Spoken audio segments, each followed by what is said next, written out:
All right. Welcome back to the Chop Shop. This is Aaron. And I'm Damon. And I'm And Sean.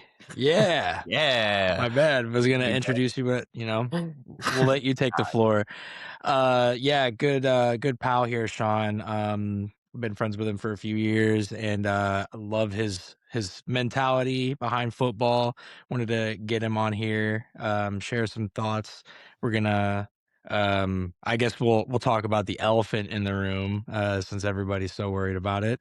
We had a little plague go through the old Chop Shop camp, and we missed last week, but you know what? Coming back with the AFC offseason outlook here. Yeah, well, just to kick it off here, Sean, tell us about yourself a little bit, and yeah, we'll go from there. Yeah. Well, thank you guys for having me. I'm pumped. I'm excited to be here. I've heard a lot about this Chop Shop podcast, and I am, in fact, a listener as well. So it's crazy breaking that wall to now be on the other side of things. But excited to chop it up with you guys, chat through some NFL free agency and whatever else we might have on the docket. I guess speaking of elephants in the room, I am a Steelers fan, so we might get into that a little bit as well. But yeah, just really excited to talk football, basketball, whatever there might be to chat about. Hell yeah.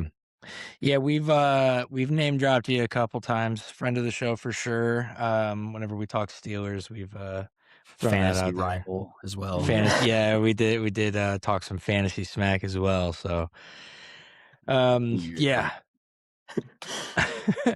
Well, I don't think we have a whole lot in terms of a outlook, how we kind of want to formulate this. We'll probably just go division by division in the AFC. I know we'll talk couple trade targets, things like that. I know a lot of those stories brewing.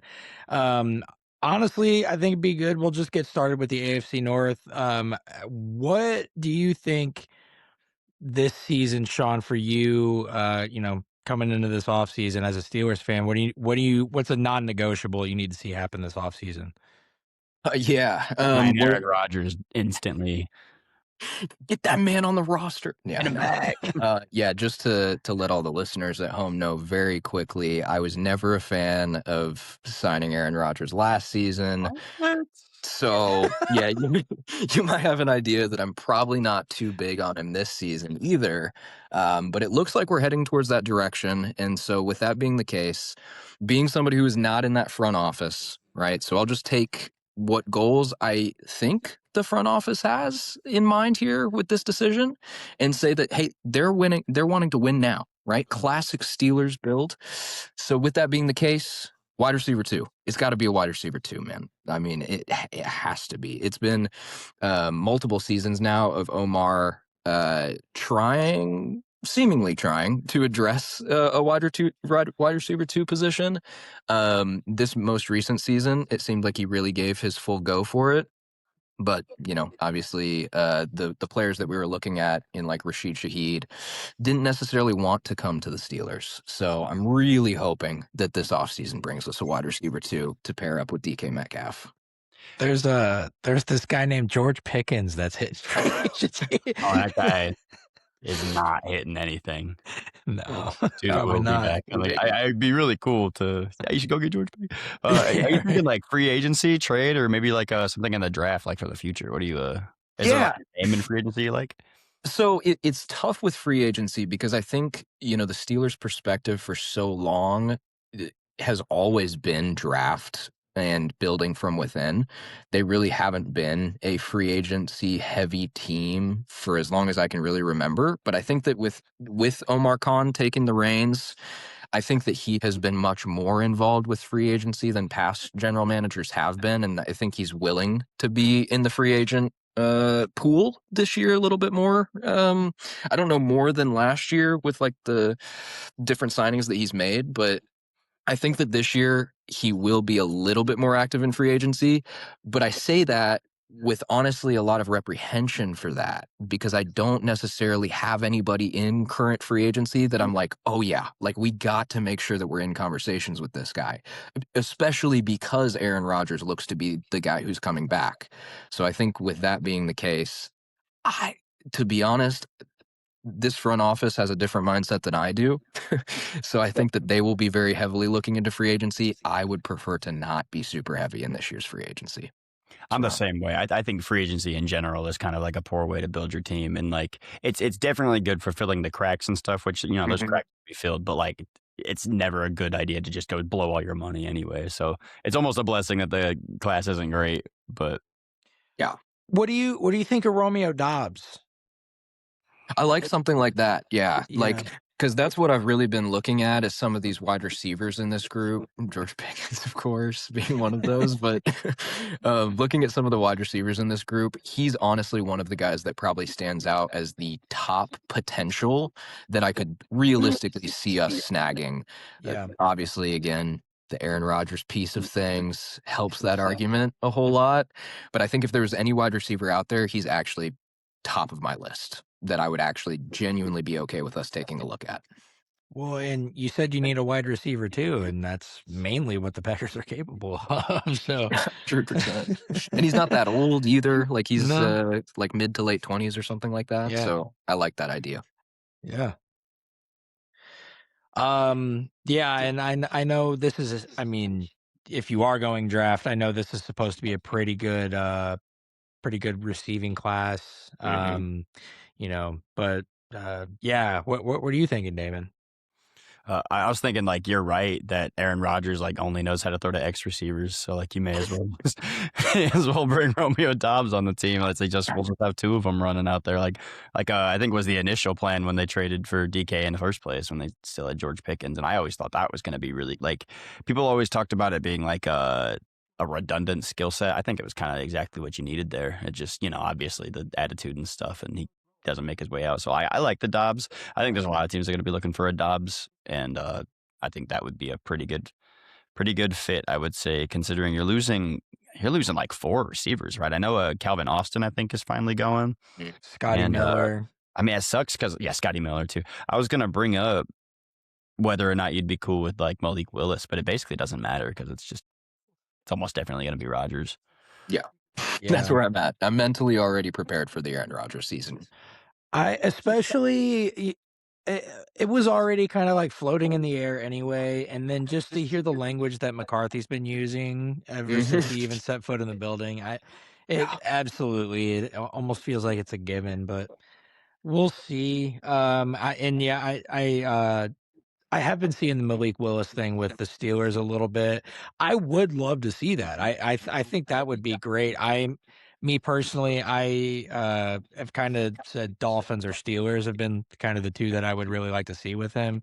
But it just basically like you said, the writing's kind of on the wall that Rodgers is there. Those four receivers were Calvin Austin, Scotty Miller, Adam Thielen retired, and then MVS. Ben Skoranek. Oh, really? So Ben Skoranek's a tough one because he seems to only be utilized in a special teams capacity. Okay. Yeah, like and they're like a gadget guy, and he'll sometimes come in on some play action concepts, just some guy who's running a crossing route over the middle. But it doesn't seem like we believe in him as a true wide receiver. I don't think anyone does. I don't think he ever really was either. Like kind of just a guy, but yeah. I assume he had like some blocking capability, which is why he like gets his money at all. But spot on. Yeah, that's exactly right. It's a good enough reason, especially if you can get him to like Ashton. I think Ashton Doolin's made a lot of a career on that, and just being able to come in and block. Like he completely took over Adonai Mitchell last year because of that, and I mean, because of many things, but. Yeah. And I think just while we're kind of on this point, so that I don't even have to think about it later, as we're kind of finalizing some sort of discussion here about the Steelers and kind of moves that they've made, I think that, I'd be doing the Steeler fan base a disservice if I didn't mention how the coaching hiring cycle went for the team. Oh, yeah. We probably should get over that. How do you feel about old Mike, Mike transition? We very much snagged the guy. I keep saying we. I got to separate myself from this front office because again, we have very different mindsets. But they, they, they went and snagged. I thought you were going the other way with that. Like, I'm not on the team, bro. But no, like, hey, when I'm endorsing their moves, it's a we. Right? I like that. I like that. Yeah, we ain't These last couple right years. now. Exactly. But yeah, no, basically the whole thing, I hated how it went down. I was happy in the very beginning, right, with the outlook of what they were doing. But yeah, with where we're at, I think the purpose of why I bring this up is because bringing McCarthy in there sets a very specific tone of what the offense is going to look like. And I don't think that offense is at all what Aaron Rodgers can run. So where you bring up DK Metcalf and George Pickens looking like two guys who we'd have on either side, I think that that'd be great in a McCarthy type offense, but I don't think that that's what Aaron Rodgers can even run anymore. Like he's just so quick game heavy that a Romeo Dobbs being kind of a gadget guy almost makes more sense with where we're at. But yeah, interesting scenario the way that they approached that whole coaching situation. You need like physicality to get that like quick game going too. So I could see them getting the bigger dudes. But yeah, man, they had a lot of candidates that like I liked, and as far as like part of the process. When I heard it was Mike McCarthy, I was pretty bummed out. I mean, like, not that he's even bad. Like, I mean, people kind of had haven't like overreacted to it to say he's like trash, but like he's fine. It's just not really the direction I wanted to see the team go. It was finally time for it was the perfect moment for the Pittsburgh Steelers to take a leap finally for once, you know, and really just I even think this fan base would be scared of rebuilding. Like, if you can just like have like something that's a little bit more high risk or high reward, like that was, so then you tank and you put yourself in a better position to like get the pieces you actually need. Like, it's just such a win-win. I don't see why you don't do that. But. And yeah, I think the fan base would have even been fine with, you know, less than mediocrity for a couple years and then just to bounce back and have a clean slate, you know, and kind of change the culture a little bit. But I mean, it is what it is. I think you kind of just gotta, you know, dust it off and go from here. I mean, there is um, a lot of caution I have too. I mean, 3 corners gone, Trey Flowers. I mean, Asante Samuel. I guess Like whatever. 3 safeties too. Yeah, 4 safeties. Oh, God. Well, technically, but yeah, a couple linebackers, lots of defensive pieces going. Yeah, and I know that's probably not like a huge deal because I know that this was kind of like an overpaid defense in a lot of people's eyes anyway. But how do you think they need to kind of address that? Yeah, so I think the defensive side is an interesting situation that they have because, again, the way that the front office has structured this team, they've kind of put themselves in a position where they have paid players a lot of money, i.e. TJ Watt, who maybe is not performing per the contract that they are being paid.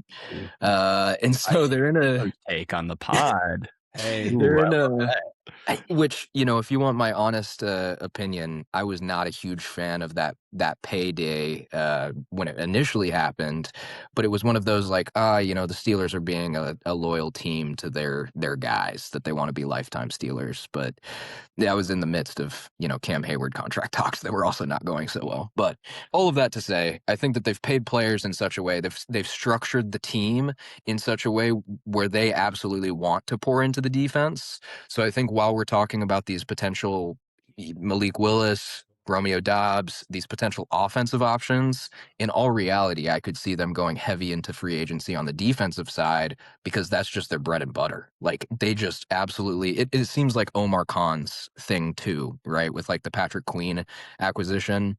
It seems like that's something that's top of his mind is building out this defense. And I think if I was to, you know, give my 2 cents of what I'd like to see happen, I'd really like to prioritize something like cornerback in the draft and then, you know, potentially in free agency, but I don't necessarily have a whole lot of cornerback options in current free agency that I would love to take too much of a look at, to be honest. There's a couple of small guys I like I think Jamel Dean's kind of sneaky. That's somebody I think is good. Jalen Watson from the Chiefs I think is pretty nice too, but like that's like it. It's like just those two, and they're both like big swings. And then Tariq Woolen, who might even go back for all we know. But Yep, it's tough. I've been seeing a lot of people say he's going back, but I mean, If they're we'll not bringing see. Kenneth Walker back, they may as well just bring back the whole secondary that's leaving. Like, Yeah. I but think that's probably what they'll end up doing is paying some of those guys on the defense, and then Ken Walker will end up walking. That's y'all have crazy. about 44 million at cap space, I think. Correct? That's Mhm. what I see. Yeah. I saw some people were possible. Like, what do you think? Like, do you think you should stick around with like a notably? I think the like Jalen Ramsey and Patrick Queen. Like, I saw them as like potential cut candidates, but like Yeah. you're kind of getting pretty thin at that point. I understand Jalen Ramsey's pretty old and also was like switching to safety. Yeah. Can save 19 million moving off of him. Do you think that's an option or no? I don't think so. And I think it's literally because of the way that they set it up last year. I think that if they had not set this up in such a way where they're saying, "Hey, we're trading the younger guy in Fitzpatrick, um, so that we can grab the vet who can be kind of like a core piece of our defense," but then we had injuries in such a way that he was moving all over the place and he had to switch up his position. I don't see any reality in which they cut him because I don't think that he played the true position that they envisioned for him when they initially made the trade. So I think that they still have a lot that they potentially want to see out of him within a Steelers uniform. So I could see them definitely, even though potential cut candidate, I don't see doing that, to be You think he's honest. gonna go back to corner? I, it's hard to say because it's like he sees a lot of success when he can kind of float around in the box. I He don't always think, kind of has a little bit. and I think that it's kind of where he's at in his career. He gets absolutely dusted as a corner. Like he just does not have the legs to keep up. And so, like when he was performing at safety for us, he was kind of the definition of just there, where he's like, he's not letting anything off the top because he knows that he can't really play catch up. So he's very much going deep, right? But in that, he's not making any sort of plays either, right? So Yeah. it's like we made a trade where we traded away Fitzpatrick because it was like, hey, Minka's not making any sort of splash plays like he used to be. Get him out. And it's like, I'll thank them in some case for just getting off of a player instead of sticking with him and paying them like crazy again into their 30s. But I didn't really like that trade a whole lot. And we kind of see how that had to play out is he ended up having to be all over the defense. What do you think of like a Jaquan Brisker? Dude, I would love something like a Jaquan Brisker. I was gonna um, say to just trade for Minka Fitzpatrick again. Let's send this shit again, baby. Right, yeah, Like just run it he's, back. he's probably making his way out to Miami. Trade for him a second time. no, honestly, I've seen, I think there was like one article that I read that was referencing Jaquan Brisker. I absolutely see that as a potential option of somebody that the Steelers would even have their eye on as well. He feels like, Yeah. I mean, a lot of upside there. There's I mean, I don't know. I think he's not going to be a Bear just because of the injury question mark. He's yeah, had a real I issue think they with said they're concussions. not bringing him back, Yeah, or I at mean, least it's heavily implied. it seemed like it all season. I mean, just Mhm. the way he was talking, just the way Yeah, Poles was talking, it kind of seemed like that was it, going to be severed. it did seem like exactly the same as like Asante Samuel, like when he was going through his like concussion stuff and injuries, and they just kind of like yeah. weren't talking about it. They're like, why? What's going on with this injured player? And they're just not saying anything. Yeah, I think so too. But Kind of Yeah. forgot about Asante Samuel until he yeah, became a Steeler. I how was was just he? like, How was whoa. he this year? Was he anything? Uh, he didn't get a whole lot of playing time. Like he ended up being kind of a depth guy, and then when he was on the field, like some plays were made against him, but it wasn't anything that I was like, "Oh my gosh, like this dude is absolutely giving up so many yards or scores against us." So he performed in kind of the Yep. way that we needed him to, based on him being a late season acquisition. Yeah, I know it was pretty late too because it was around the time that the Bears were having issues in the secondary because I wanted him Yep. And then you wanted and Trevon Diggs, yeah. and it was Oh around that yeah. same time. Yeah, it was because Yeah. Well, glad that one didn't happen. Yeah, I was gonna say when I was Trevon Diggs gonna still say felt that sought actually after. helped you not getting Trevon Yeah. Diggs. Oh, man, that's amazing. Well, I'm Yes, it did. interested to what you guys have to say about your teams as well, of where you're kind of seeing any sort of direction go. If you have any sort of specific focuses that you'd like to see on the offensive/defensive side. Honestly, we did touch on it a couple weeks ago, but Bears. I mean, we missed a week. Since we're talking about your team, we might as well talk about ours too. Mhm. Fuck it. Why not? Opinions might have And changed. Got time. well, and actually, yeah, my mindset has changed on a couple things. Oh So shit! Tremaine Edmonds was given a permission to request a trade today. Yep, I saw I that. didn't even see Yeah, that. I haven't That yeah, was been. actually why I brought That's this up. awesome. Okay, I didn't yeah. How even you feel see about that. that, Aaron? Um, Excuse to talk about the Bears. Let's go. yeah, I didn't even realize that. That's kind of crazy. So would that mean like we wouldn't? I hate how financials work in NFL with like trades and stuff. Would the team we trade him to eat his salary I think usually a little bit. It's just the or dead cap split is it? usually the same. So I think Okay. sometimes it can alleviate a little bit because you can also like negotiate that. I just wonder if anybody's actually going to trade for him, if they're just kind of I don't. I doubt that. I mean, the value, like they're yeah, paying him so much and it is an overpay and people don't want to do that and also send a draft pick. But be yeah. cool if I you got mean, something out of it. Mhm. yeah. I can touch on that really quick. I'm glad that we're seemingly having like a very respectful exit here. Because I mean, he was a big reason, like morale wise, as to why the team was what it was last year. And I'm glad we're doing him right. But no, I mean, you're absolutely right. I don't think anybody's gonna want to um trade for him just because his first season on this contract, it was like a massive overpay based Oh yeah. on just the ROI was just insanely bad. It's gotten to the point to where you're like not mad about the return. It's You're not more even just that it's gotten over it because at least what's his name didn't look like elite this year. uh what do you, uh TJ Edwards no, the or Raven, Roquan. Roquan. Oh, Oh, I'm like, yeah. it makes it feel a little better then. But I feel like that also was most of the reason it hurt so bad right away is because like, even though that's a decision you make because he wants out, and then you pay a different guy, people are always like, why'd you pay this guy? He's clearly worse. And it's like, I mean, that it just doesn't work that way. So then, Yeah. when you do worse than your contract and you're worse than the guy you didn't pay, it kind of doubles down. Yeah. If he would have performed the way he does now, as soon as he signed the contract, it's probably still talked about as an overpay. Obviously, not like flipping tables over like it was, because TJ Edwards was just night and day better than him, and he was making so much less money than him. It's Right. kind of crazy, You'll but take that. Like, yeah, what if we're paying Tremaine $8 million? Like, nobody gives a fuck. And yeah. yeah. But yeah, yeah, sum it up. I don't think anybody's gonna want to trade for him. But we'll see. I mean, even if it's like swapping swapping sevenths or something, I don't know. Hey, But anything's better than nothing. yeah, Yeah. yeah. But with that said, I mean, I hope that would it has to cover like the same amount that it would if we cut him, right? Yeah, I mean, I don't think you would lose anything out of it. Okay. I might be able to find something here. Hold up. I think like We're the biggest thing is he might come back with something where it's like, are the Bears then willing to make it work? Where it's like he Yeah, might have found some potential suitors, but then those suitors are gonna want to see what the Bears are willing to cover in that case. Yeah. that's fair. Yeah. And if I don't know, basically, I want to free up as much cap space as possible from being able to move off him. So hopefully we can maximize that. But well, I guess we'll just have to see. I there's a lot of I don't even want to touch on the DJ Moore thing because I That would suck. it I don't even know Your really Steelers, how I perhaps? feel.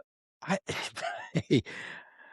I wouldn't hate that, but like I think people that are wanting to like immediately move into that are relying way too much on the fact that like what if Luther Burden, what if that's a Linsanity run that he was on at the end of the last season? I mean, Roma Dunze at the beginning of the season, it was looking like he was going to be a top tier receiver in the league, and then I know there was a lot of injuries involved. The year just did not turn out the way it was looking immediately. So I don't know if I fully trust having Rome and Luther as my two main receiving options yet. Um, I think if we start Austin the Loveland. year, well, I meant I strictly know. wide receiver, but yeah, no, I absolutely. I mean, the Yeah. dude basically lines up as a receiver anyway, so That's whatever. the main reason I could see you moving on from DJ Moore is because he just doesn't become like worth the money you're paying him because you're giving Loveland 15 targets a game. Yeah. Like Yeah, that's the only reason. But like you are just like giving away a good player. Like sometimes the money's just worth it. You know, like if he gets yeah, like 2 Rashid Shaheed catches like he did through the Seahawks run, like it's nice to just have that. So Yeah. 100%. yeah. Those are kind of the main talking points right now in Bears camp. I don't. Oh wait. Are you gonna trade Tyson Bagent? To the Ben Johnson Steelers? says, "Shut up." Do you think Yeah, they should trade Tyson Bagent? I know you want them to because you want Bears fans to shut the fuck up. But like, yeah, I'd do you love think they that. should trade him? No, I mean Yeah. it. Yeah. Oh. I know No reason. Caleb's been really reliable so far, and he's played every possible game, but that can that's no guarantee. I mean, every single week that you prepare to set foot on the field, like anything's up for Yeah. grabs. Especially a guy that Um, plays the way he does. It's exactly. I mean, bound to go wrong eventually. the escape artist stuff. Yeah, I mean, so Yeah. many awkward movements you're going through with that stuff. I feel like he's trying to do more than the body should sometimes. 100%. But 100%. but Yeah.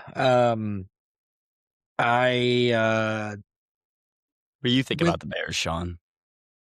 um yeah.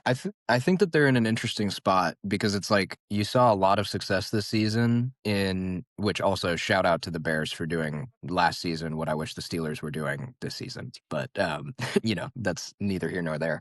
I think that they're in an interesting spot though because they were incredibly competitive in what was a interesting AFC. In my opinion, like I think the NFC felt so much stronger, but then every time the Bears were, ending up playing one of those NFC teams that seemed pretty strong, I mean, they were absolutely performing. So I think they're in a position where it's like, I don't know, did anything this season, Aaron, stick out to you as like a sore thumb? Like, I don't think that they had any sort of glaring opportunities. What do you mean? Do you mean positive that stuck out? No, like negatives, like anything that they're Oh, like, okay, this offseason we have to address this because this is a glaring defense. need. I That would would, say the yeah. defensive line, especially. How I much know. do you think was like early season? They had so many injuries too, them not being able to get into some sort of flow with what was the core of that defense. That is a huge thing. I mean, even week 1, TJ Edwards was out. Um, one of I Kyler Gordon, I don't think played. I don't think I think there Jalen was a couple Johnson. secondary guys out week 1. Yep. Yeah, there were quite a few pieces. That I would say was the one thing that probably, I mean, it didn't help, is the fact that the defense never could get healthy. And then um pass rush was just awful. And then, we had different positions that were plagued by injuries like at a time. I mean, there was one game where I think like our top 4 linebackers were all out.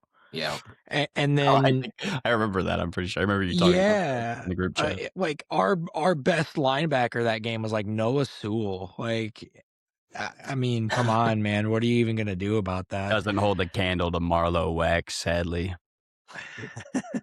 Oh, and then we had to sign CJ Gardner-Johnson off the street because our Yep. secondary was also getting banged up, and then he's overperforming now. I Mhm. I and actually, I forgot to actually even kind of address this. I think that is one guy we need to bring back because he is the absolute perfect backup for Kyler Gordon. I mean, Yep. I can't think of anybody to back him up that's he Versatile I player too, man. Like if he's playing good, yeah, why not? throw him anywhere in the secondary, he will adapt. I almost feel like my answer was going to be depth pieces because of the injuries that they had gone through, Yeah. where it's like some sort of rotational pieces that you can throw in there that you're not necessarily super concerned or you have to change your whole game plan on defense because they're playing. Because, yeah, they had so many different defensive lineups. And it's funny that you mentioned Noah Sewell, too, because I remember when I saw him on the field and he was just making like some basic traditional type tackles. And I was like, Yeah. hey, but at least you got Noah Sewell out there, right? Like, Dude, people if had they never can heard of tackle, before. man, get them out there. That's all you Yeah. need sometimes. And Really? I do think I think CJ Garner Johnson needs to be with the Bears. I do think you need to in some way address the pass rush situation. It's bad. I mean, Montez Sweat recovered a little bit last season, had a really awful start to the season, and then ended up doing okay. We lost Odangbo. I think he's probably even going to be out for a lot of next year, and I already Really? don't like his contract. Yeah, it was an Achilles tear in like Oh man, week Yeah. 12 or 13 or something Pretty like early. that. damn. He And started off the season pretty banged up too, right? I feel like he wasn't on the field. I think there might have been something. We had a lot of injuries in training camp, and it kind of bled into the season. And I don't remember with him, but I already didn't like his contract. I already think we kind of paid him just for upside. Yeah, it looks like he played 5 games. And oh, maybe it was earlier in the season than I thought. That And then might be wrong. Don't listen to me. we traded for I that guy from the Browns. Troyan Shorenka or something. Thank you. I always forget his name. Got you. Thank you. I saw him in many a mocks that year. Yeah. Oh, he played 8 games. Oh, okay. I'm not on Yeah. the, like, injury chart or whatever, but I'm kind of scared about the Bears. I really love obviously I'm a big Ben Johnson guy. I've loved Ben Johnson for years. No complaints about Ben Johnson. He's great. Caleb Williams, I do really like Caleb Williams, and I think he is definitely on the like franchise quarterback thing. But like every time I look at this Bears team, I just feel like they just look like the Bengals, man. Like back when Joe Burrow had the run, them and like the Patriots, a little bit both. Like I just worry that this defense is kind of falling apart, and there's not many answers to solve it.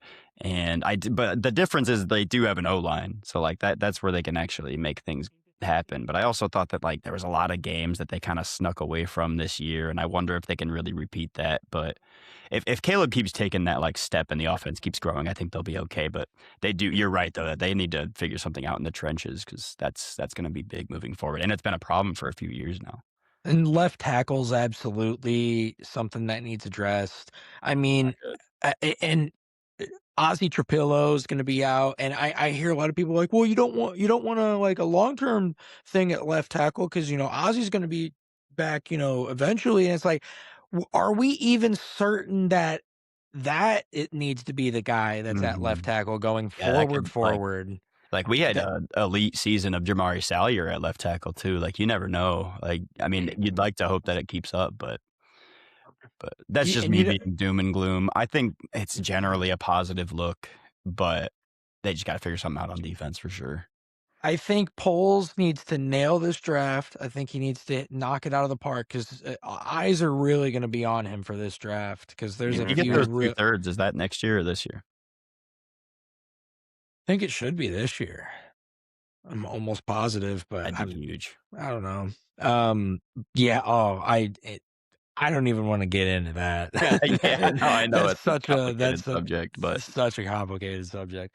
Oh. But yeah, I think he needs to knock this draft out of the park, and we need to get that one sleeper with some upside in free agency. Got to have a couple sneaky things here. I think Dennis Allen kind of saved his job at the very end of the season. Stick it around next year.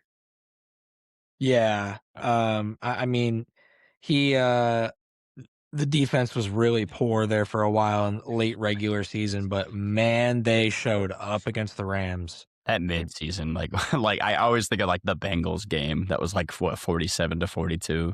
Yeah, dude. That was a rough game. Oh my god! And rough the watch. Niners game too. That was bad. Yeah. Ooh. Yeah, that's my quick synopsis on Bears offseason, I guess. I like it. They will how be No, I getting guess Max Crosby. What's up? I guess I was just going to say, I guess this was supposed to focus on AFC, but I was curious to hear if your thoughts had changed on that front. But I do have some thoughts on Damon's team over here as well. God. I know Yeah. you've got some thoughts, but Yeah, Herbert trade scenarios. I want to hear your thoughts first, so I can yell at you. cool. I'm curious. Well, I think that maybe my thoughts are just the most obvious thoughts, that they have to address the trenches, and that honestly goes for both sides, because Yes. they absolutely, I mean, it's like the most obvious thing that they needed help on the offensive line. But I think looking at free agency specifically, with how much they're losing on the defensive line, that's going to need to be a primary focus of theirs. Yeah. Trenches are so incredibly crucial, and they're having trouble on both ends. I can't remember his name. We extended the D tackle. Why can't I remember his name? Tier Tart. We extended Tier Tart. Yes. So he's coming back, and he was like, and you're right. I did mention this on the show before. Like, we kind of got like a Puna Ford supplement through like a couple of different pieces with him and Deshaun Hand.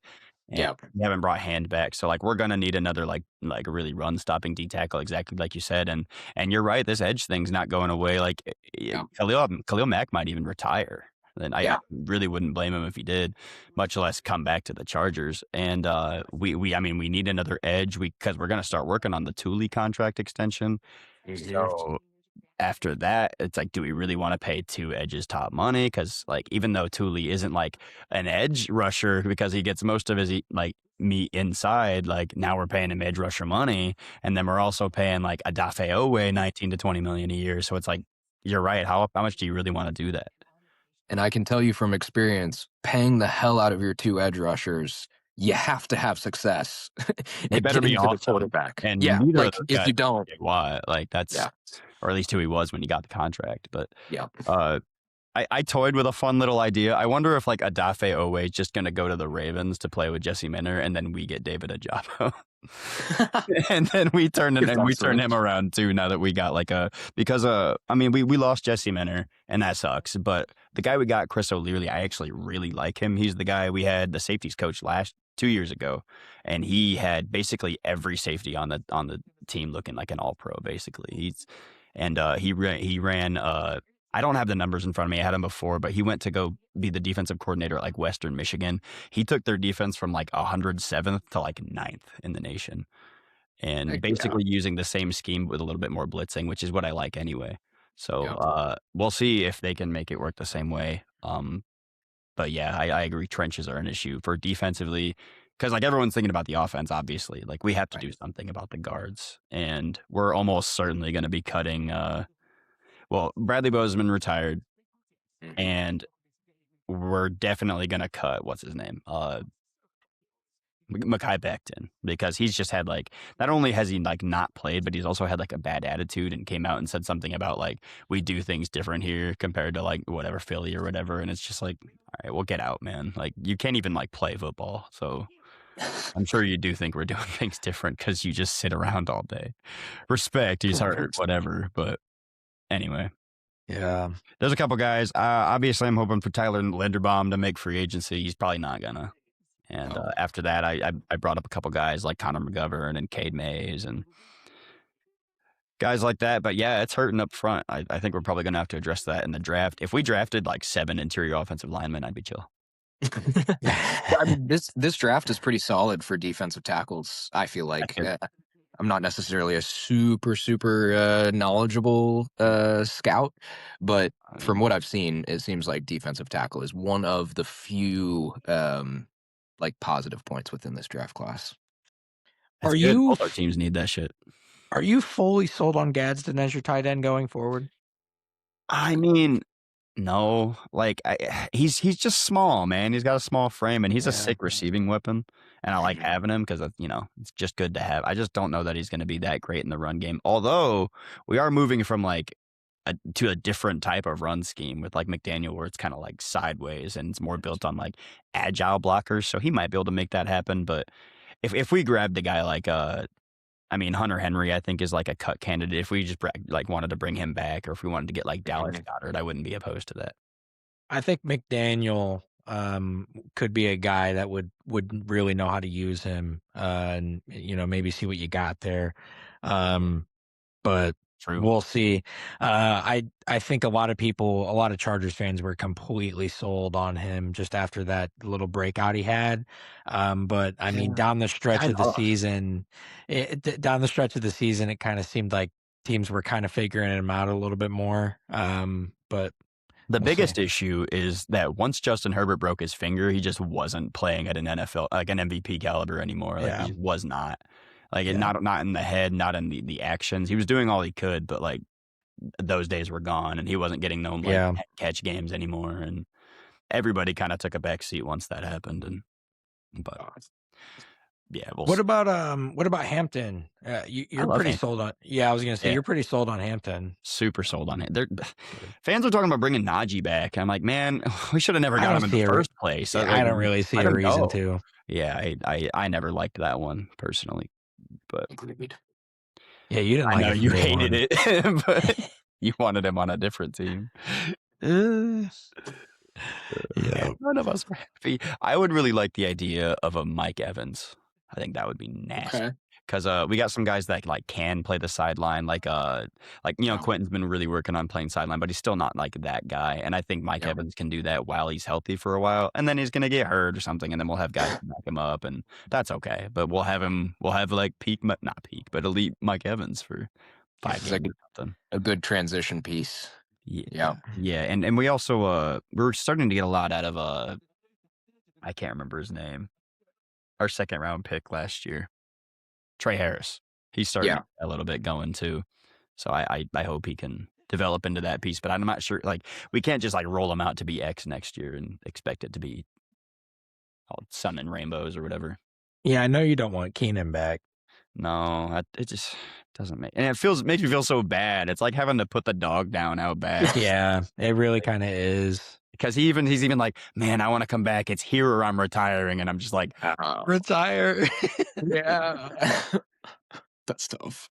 Please get out. I love my guy, but no. Yeah. We just need to let Ladd play there, man. Let him be exactly. I think he hindered Roma Dunze's development his rookie season. I think he hindered Ladd McConkey's development his second season.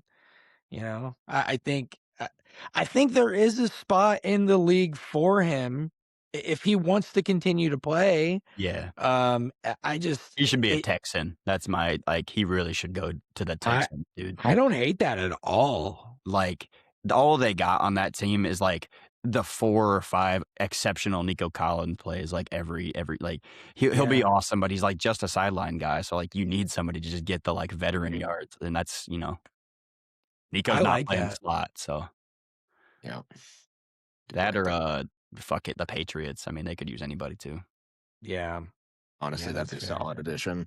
Is Booty a free agent this year? Or is he still on contract? I think he's still back. I think he's back as well. I think he's young enough. Yeah. How do you feel about Booty? I like Booty. I liked him. Yeah. You wonder if he can really, take them where they need to. But if that's the case, I mean, may as well move on to the Patriots and you look at maybe do the AFC East. I don't want to talk about the Chiefs don't have any money to sign anybody, so like we don't really need to talk about them right now, and the Raiders are fucking terrible, so we don't got to talk about them right now.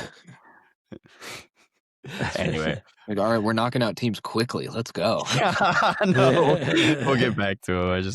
We're talking about the Patriots. No, I'm trying to find them in my notes. They got $42 million this year, and they're not losing a whole lot. They're losing Austin Hooper, Kalavon Chason, who's a pretty nice addition this year. I think could be a decent piece moving forward on another team, and then Jalen Hawkins, who kind of showed up last year. Probably gonna do without him, but what do we think the Patriots are looking like? What should they be addressing this year?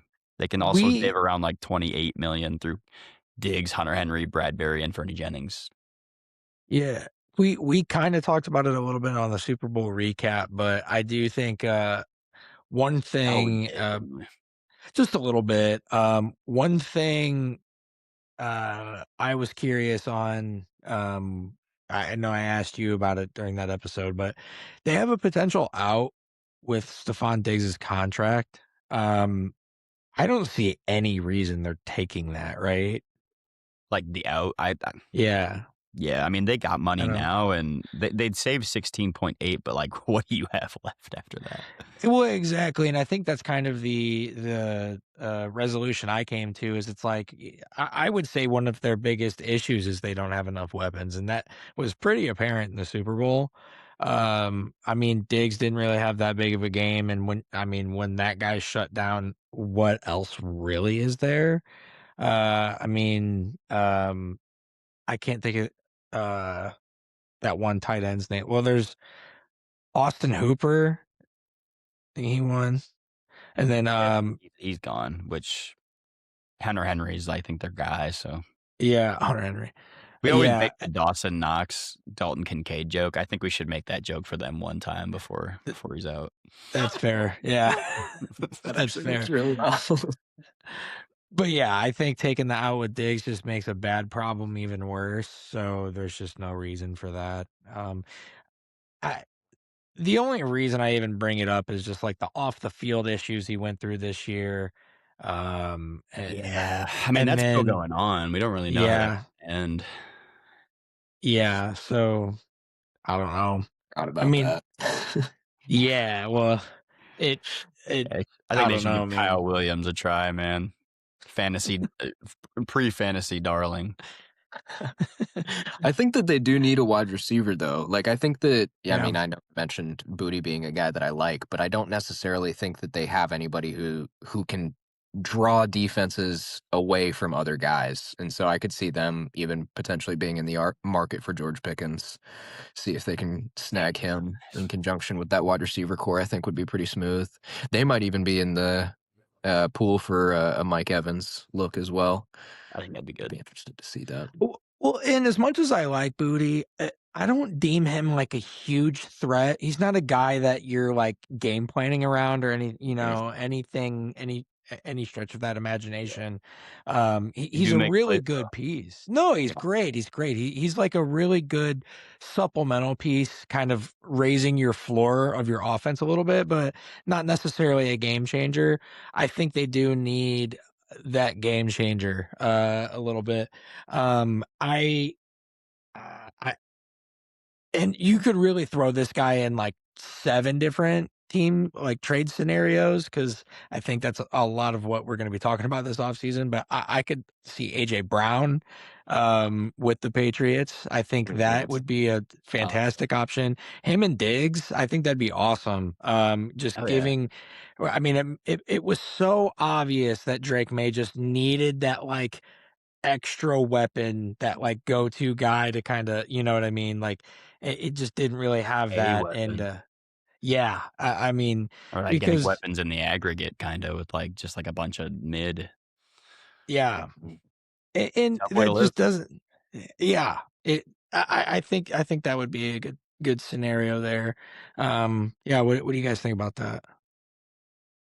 I was looking maybe like a Jawan Jennings if you're looking for a cheap option would be pretty nice. Yeah. Uh, we mentioned Keenan being an option.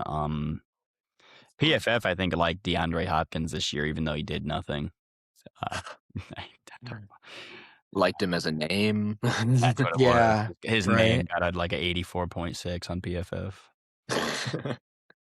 Yeah, no, I think but if they were to go maybe somewhere other like I think they will get a wide receiver for sure.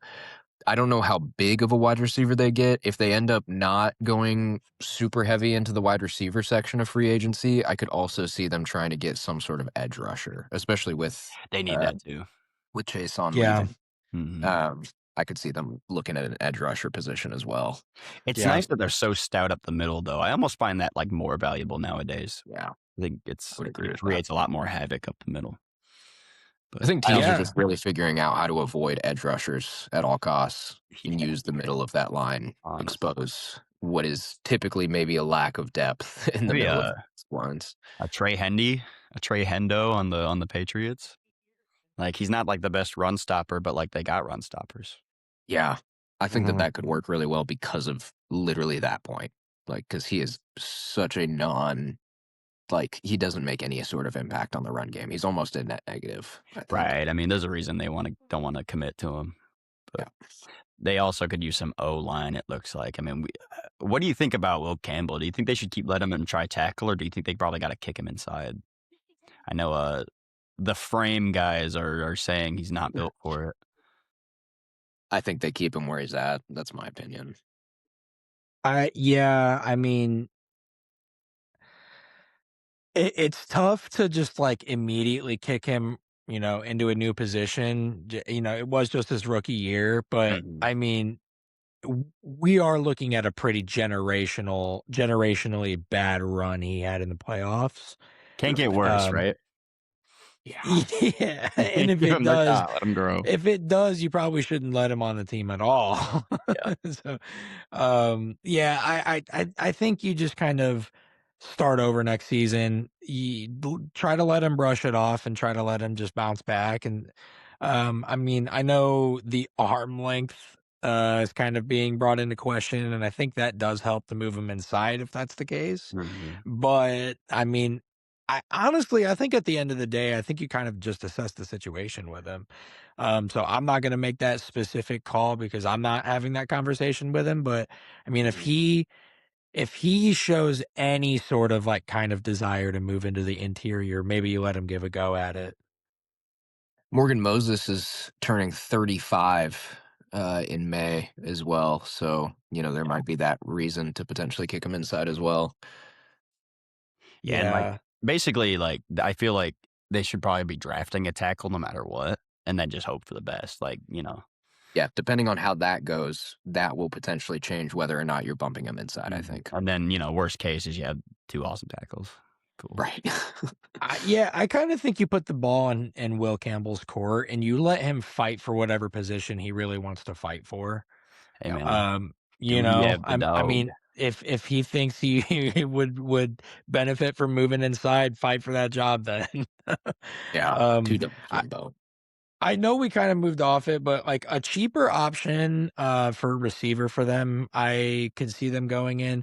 Now, I think you kind of might jump into Packers territory a little bit if you go after this guy with just banking on young upside, but I think Jalen Naylor would be fun. I Uh, love Jalen Naylor, dude.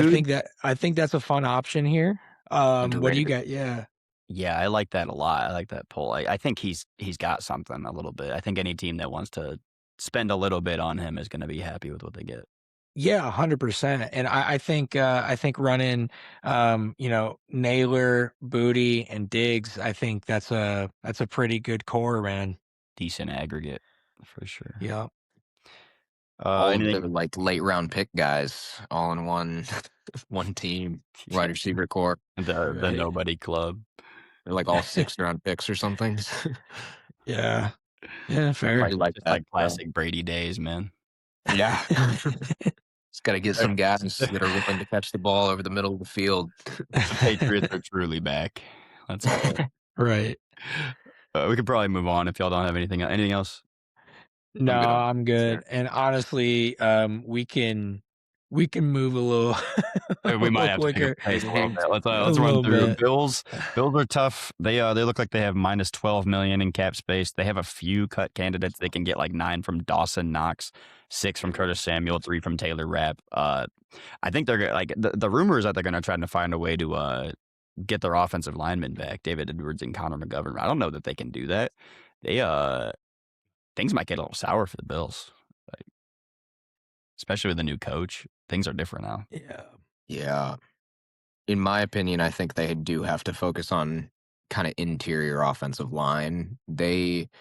They're in a situation where if they don't pay any attention to the offensive line, I think they're in deep trouble. Like they're going to be in a situation where there will be no sort of success with that team because I think Josh Allen has had to do enough superhero activities that you really need to bolden up that offensive line. And with them having those pending free agents, like because yeah, I don't see Connor McGovern returning because I see him getting paid elsewhere.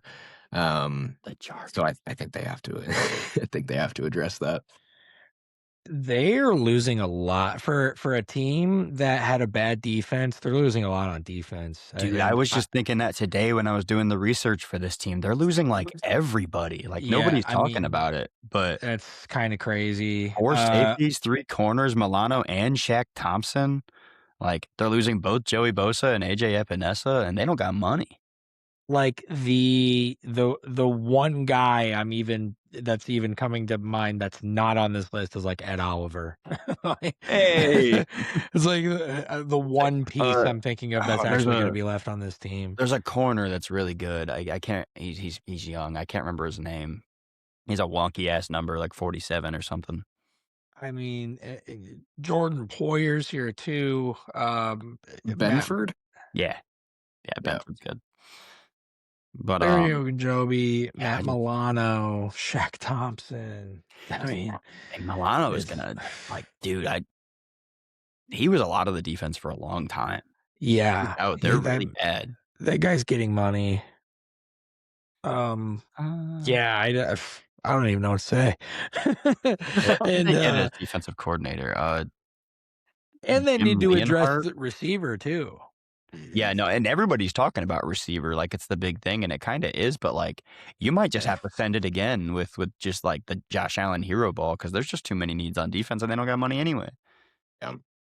Well, and I hate to say, like, okay, they're losing also Brandon Cooks and Gabe Davis, and I had I them on hate to there. say it, but like those are actually kind of big pieces of their offense. Like, Crucial losses. unfortunately, that's actually a big deal. Well, you know, A team is don't worry, sad Josh about Palmer's losing, coming back. right? A team is sad about losing Brandon Cooks in 2026. I mean, it's like how the Steelers are feeling watching Adam Thielen retire. Yeah. MVP's Oh, gone. It's like, oh my no. gosh, our whole wide receiver core. Could this So get funny. any Yeah. worse?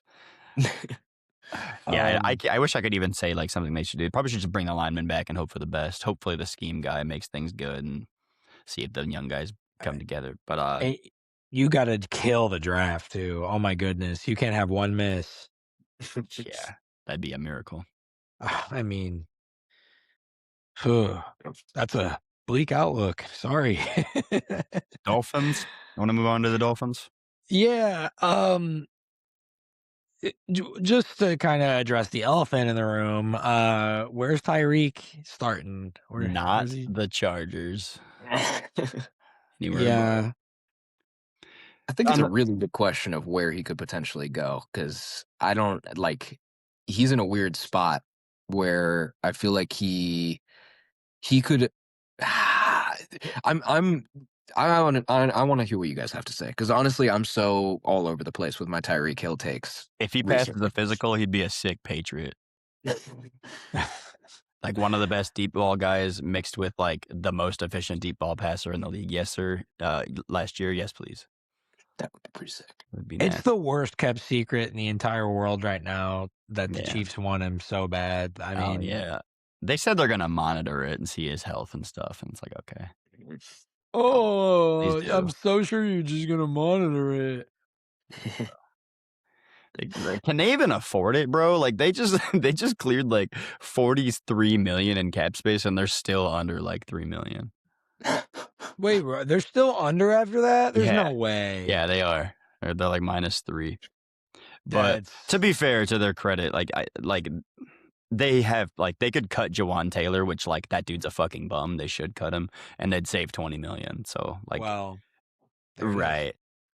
And then like Christian Fulton could get you another 5 if you wanted, but so they'll make it, but you know they're gonna be pretty dire in some spots. So I don't know if they can get Tyreek. Oh, I guess. I mean, it just depends how much he wants. Yeah, that's where I'm at. Yeah. Hey, We can just leave that in the air, honestly. What do you think about the Ravens? They got 22 million. They're not bringing their center back, so yeah, hopeful sure. thinking. You think Tyreek's the guy to finally That honestly, I could see that being a thing. Yeah, that makes sense. I just don't see them paying out. I don't know. I don't see them paying out the way that Tyreek Hill maybe wants. I wonder how Hey, much man. he's really feeling, or if he wants a payday, or if he wants to go win. After they signed Odell, I think they'll do it. D-Hop, dude. They'd give in again. Going to the graveyard. But the Dolphins also are losing. They cut Bradley Chubb. Yeah, Bradley Chubb's gone. Shocking. They're losing a couple linemen, Darren Waller.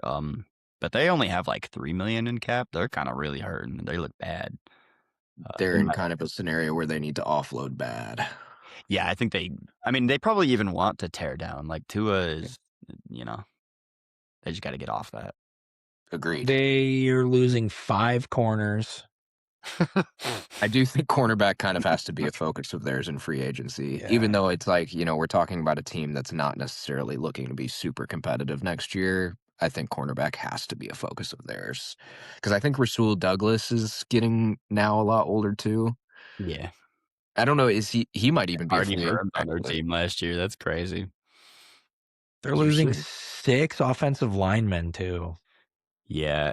They're losing all their linemen in secondary, but I think they're all bad anyway. So it's. I mean, yeah. But it's probably just going to be a year where they got to sit it out and just suck for a while, man. Yeah, Halfley's absolutely a bridge coach. That'd be funny. That man is there to just sit in the building while it burns and watch, make sure it doesn't spread. Is basically that's yeah. We need that one on the files. Yeah, they are losing Rasul Douglas. He is also a free agent as part of that cornerback group. Yeah, they're losing him, Artie Burns, Jack Jones, Katie Kohu, and Ifeatu Melifonwu, whatever his name is. Yeah, I like Melifonwu. It's hilarious hearing Artie Burns' name. Literally. I remember when he got drafted way back when. I'm pretty sure I was working at Golden Living Center in like 2017. We got anything on Dolphins? I honestly no. This team's just going to be completely tearing everything down and Waddle and Achane. You think they're trade candidates? 100%. Yeah. And I think that's actually the funniest way to approach this is saying biggest off season, like, or maybe free trade agents. away your best players. Is literally get people off the team is their biggest moves. No additions, just releases and trades. Addition by subtraction. Let's go Jeff Hafley. That's why they hired him so quick. They're like, oh, you'll take how little? You're hired. I don't know what he's really making, but right. Jets are all that's left in that division, dude. What the fuck? Going over their stuff, dude. They got $79 million on the bright side, but bad free agent class and not really losing. I mean, they sold everybody that was worth keeping on the team. They're basically not losing anybody. They're not really going to cut anybody. They're kind of just maybe Fields. Yeah, I heard it's saving them like $1 million. It's like so much of it was guaranteed. What's up? Yeah. So much of it was guaranteed. Yeah, it was like a 2-year deal, I believe. For $40 million. Like, man, do you keep them on to back up or? Yeah. I mean, nice that you got some sort of compensation with the whole Sauce trade. Like I kind of questioned the massive extensions they gave both Sauce and Garrett Wilson. I'm more so on. Yeah, I and that's probably bias, but I understood it with Garrett Wilson. I didn't understand it as much with Sauce Gardner. They quickly realized that maybe that wasn't the best move. Got the trade, got some good compensation from it. It really did. Yeah, I mean, and you still got a pretty fresh coach. I mean, his only coaching experience, head coaching wise, now is just a season he just doesn't want to remember at all. So I wonder if they're really just trying to scapegoat him too, where it's like, okay, well, we're clearly going to be bad for a while. Why fire you? I mean, we may as well just fire you next year. And unfortunately, yeah. Yeah, it is unfortunate. I didn't realize they're losing Andre Cisco. Yeah. I think he's still performing. I know he had a lot of good years in Jacksonville. Yeah. He was pretty solid from what I remember. last year. Probably not on the Jets, I would guess. Nobody was really solid last year on the Jets. Yeah, that's true. Yeah, Zero I think you might have interceptions is some crazy. hope in the offensive line. I can't remember all the names, but they've gotten a couple guys in the draft the past couple years, and it actually seems kind of stable. Elijah Vera Tucker He gone. is gone. He Yeah. gone. Yep. I kind of like him as an option in free agency.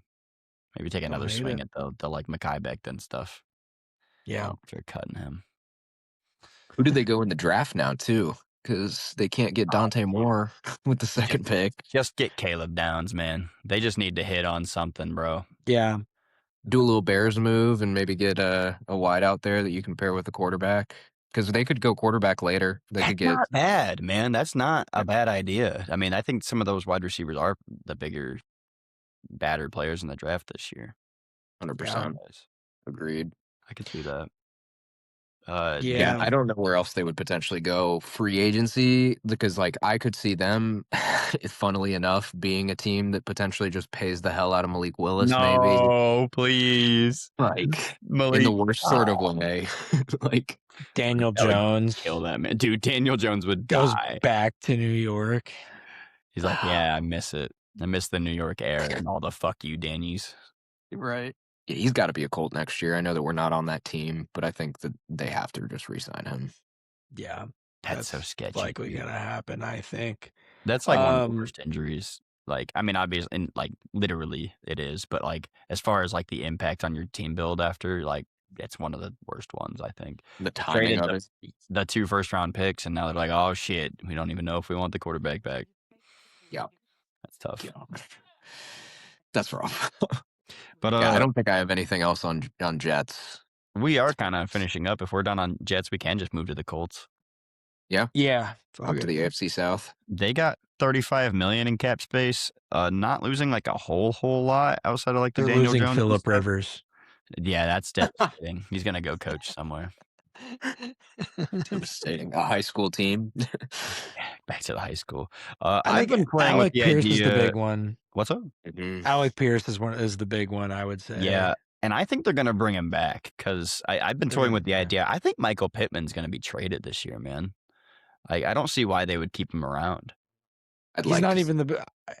He maybe deep down somewhere he does still have the most talent from any of the receivers on the team, but he's not the most utilized, and he's not. You're not getting a good return on your investment right now with him with the room. So yeah, I liked Pittman for a long time because he was the guy there that like made the like professional plays. Like he was the chain mover. He's like really consistent. Like at one point I dreamed he'd be like a high end like 2, if not like a low end 1. And but since then, like Alec Pierce is starting to come out and he just like is way more explosive and is becoming way more well rounded. Like Pittman's greatest strength is he can move the chains. You kind of want Josh Downs to do that now. And as far as like design touches, you're giving those to Tyler Warren, and there's just not a space when you could be saving $24 million and bringing back really your most electrifying receiver. And the addition of Tyler Warren absolutely made a question mark kind of form with Pittman, because at some point, and also you got to remember the fact that a lot of this offense is designed around the run. So I mean you've got all these receiving weapons in kind of a run first offense. I mean, there's no sense in I mean, you always want talent, obviously, but there's no reason not to at least give it a shot and maybe see what kind of compensation you can get, especially considering what you just gave up to acquire Sauce Gardner. Maybe you can maybe you can remedy that a little bit with a Pittman trade. I do fear that the trade would end up looking more like Amari Cooper to the Browns, where they end up only getting like a 5th or something because he was like unproductive, and you're trading for this massive contract. And but anything really to try to. Plus, like most people thought Pierce was going to fall off, not get better. So like, it's more just like you have the privilege of being able to get off all this money and to put that either like Daniel Jones probably isn't going to sign for a whole lot. You could probably get him for like 20 or something after that injury, and I don't know, maybe you bring back Braden Smith or something. I don't. Braden Smith's in a tough spot because he's getting older, and I feel like his performance wasn't really at all what they were looking for out of him this year. That whole offensive line, honestly, could be a focus of theirs going into free agency too. Just building that out a little bit more. And I'm not using this to disparage him in any way at all, but you've got the medical history with him, with his mental health stuff, so it's been nice that he's been able to bounce back from that, and be available for, to play and stuff like that. So it's already kind of been a blessing, but it's kind of scary to put a lot of money behind that sometimes, I know. Yeah, Kwity Paye too. I know that's, um, he hasn't been as effective lately, right? I mean, Yeah, it's not. Well, No. I think that he just kind of hasn't rose to the level that they really needed him to yeah, be. He never got there. yeah. Never. But Yeah, I'm just Yeah. looking at some other names on here, but yeah, they need another pass rusher for sure. Like Yeah. Latu's looking sick, but like if they were to add to bring Latu and then maybe add like what was the guy's name? Bradley Chubb, Bradley Chubb would be nice. Jalen Phillips too. That's who I was thinking of. Was Jalen Oh, Phillips. okay. Yeah. Him, Owe would be good. Even Khalil Mack would be nice to add some veteran leadership on. I mean, if he even wants to, but Depending on the price tag, oh my goodness, why can't Trey Hendrickson. Oh yeah. Depending on the price, I'm what's up? I could see them bringing like a Jadeveon Clowney in. That sounds like a Colts guy. Especially because he had a surprisingly good season last year. I didn't even realize this. He was third in pressure rate last year, which is never been his game. He's always been a run stopper. And yeah, he was shocking to me popping up when I was seeing his name, because it was a situation where I thought he was kind of very much trending out of the league soon. That was kind of surprising to see him perform in the way that he was this last season. Speaking of performances this last season, while we're in this division, unless anybody has anything that they want to still shout out about the Colts, I was going to say Devin Lloyd in a contract year, just absolutely putting on a show this year. Yeah, he was awesome. He has to get franchise tagged, right? I was going to say, do we think that he's getting tagged? Yeah, I think so. Dude, the free agency's going to suck so bad. All these players are going to get tagged, and we're going to be left with the biggest signing is fucking, hold on, Devin Bush or something. Yeah. One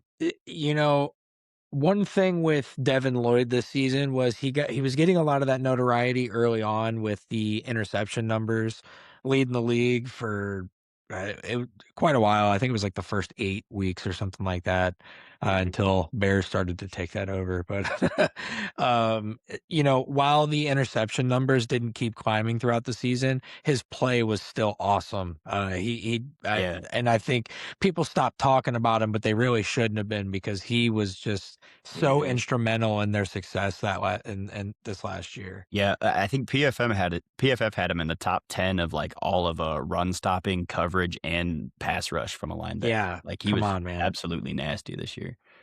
And I think it's tough too. If they end up paying him, I feel like they'll just end up having so many holes in that defense, though. Too, they're in such a position where they corner, dude. Yeah, they have to make a decision elsewhere, and I feel like his potential payday is going to dictate whether or not they're able to make the moves they want across the rest of the defense. The big concern is that they're minus $13 million, and they don't really have cut candidates. They could save, it looks like 2.8 from Foyesade Oluokun, 2.3 from Eric Armstead, and then 1.9 from Devon Hamilton. But there's nothing else really there. Well, the T-Law contract's kicked in, hasn't it? Probably. Yeah. You're willing to bet. So what contract? T-Law's contract. Well, Trev. I'm pretty sure it did, and I'm pretty sure it was pretty big too, wasn't it? Yes. Yeah. And there was that 5-week stretch where he was actually elite, genuinely. The second half of the season, he was fantastic. Yeah. So he needs to continue to improve. Luckily with corner, it seems like they're really going to try to address that with Travis Hunter. They said he's really gonna be playing corner a lot next year, rather than receiver. What do you guys think about that? I'll let you take that for a second. I was Okay. just gonna say, or Aaron, Sean, who? No, you go. I was gonna say, I think that they very much had to make a decision one way or the other. That in the NFL, it's just not realistic to play cross position in that way, especially offense and defense. I think that solidifying him as a corner is the right decision. I think that that's Okay. a great call. I think like when I had seen it, they were still considering doing some wide receiver stuff. I just feel like it'll end up being the most obvious sort of gadget type play if they're only bringing him in certain situations. Why is I Travis think it's Hunter on the field? Oh, right. hey, a Like, screen to Travis Hunter, really? yeah, Yeah. like he's going to be involved in some way, or he's going to be the decoy. I guess, but I think that making the decision to just solidify him on the defensive side is the right move to make, and I think it's the right move to make now. When they got him, I thought the better decision was receiver because I truly believed in him as a receiver, but they're just so good there. Like there's no reason to do it. And they were talking about making him a full-time receiver, but a part-time corner. Why would you make him a part-time corner? Like it's not like you kind of want to get in the zone as a corner. You can't like what schematically is making it better to throw him in here and there, especially when you're so low on corner. Also, why the Yeah. fuck did they do the Greg Newsome trade last year? That was so stupid. Yeah. Like I forgot they did that. yeah, they just straight up traded corners. They sent the other guy, Tyson Campbell or whatever, and, like, Yeah, he's now, like, still on contract with the Browns. Like, they could but Greg Newsome's a free agent, and they're not bringing him back. Like, right. they could be so set on both sides right now. I remember that happening, Yeah. and I can't even remember it being like a "I want out" sort of scenario. Oh, I don't It like that. very much just felt like it happened out of nowhere, like they were already potentially discussing this, and then it was like, "Let's just trade corners, see if they do better on each other's teams," which I think they both did, to be honest.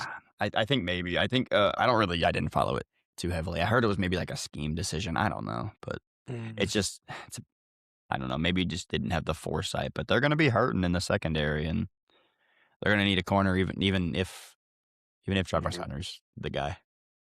Agreed. See, I think I I personally kind of believe in Cohen a little bit more to have the ability to figure out the ratio Decoy him the of whole time. decoy to non-decoy to actually be able to figure that out well enough. Personally, I understand the argument, but I think we would he'd be able to find a balance with that. But I do think I 100% agree with your assessment on corner.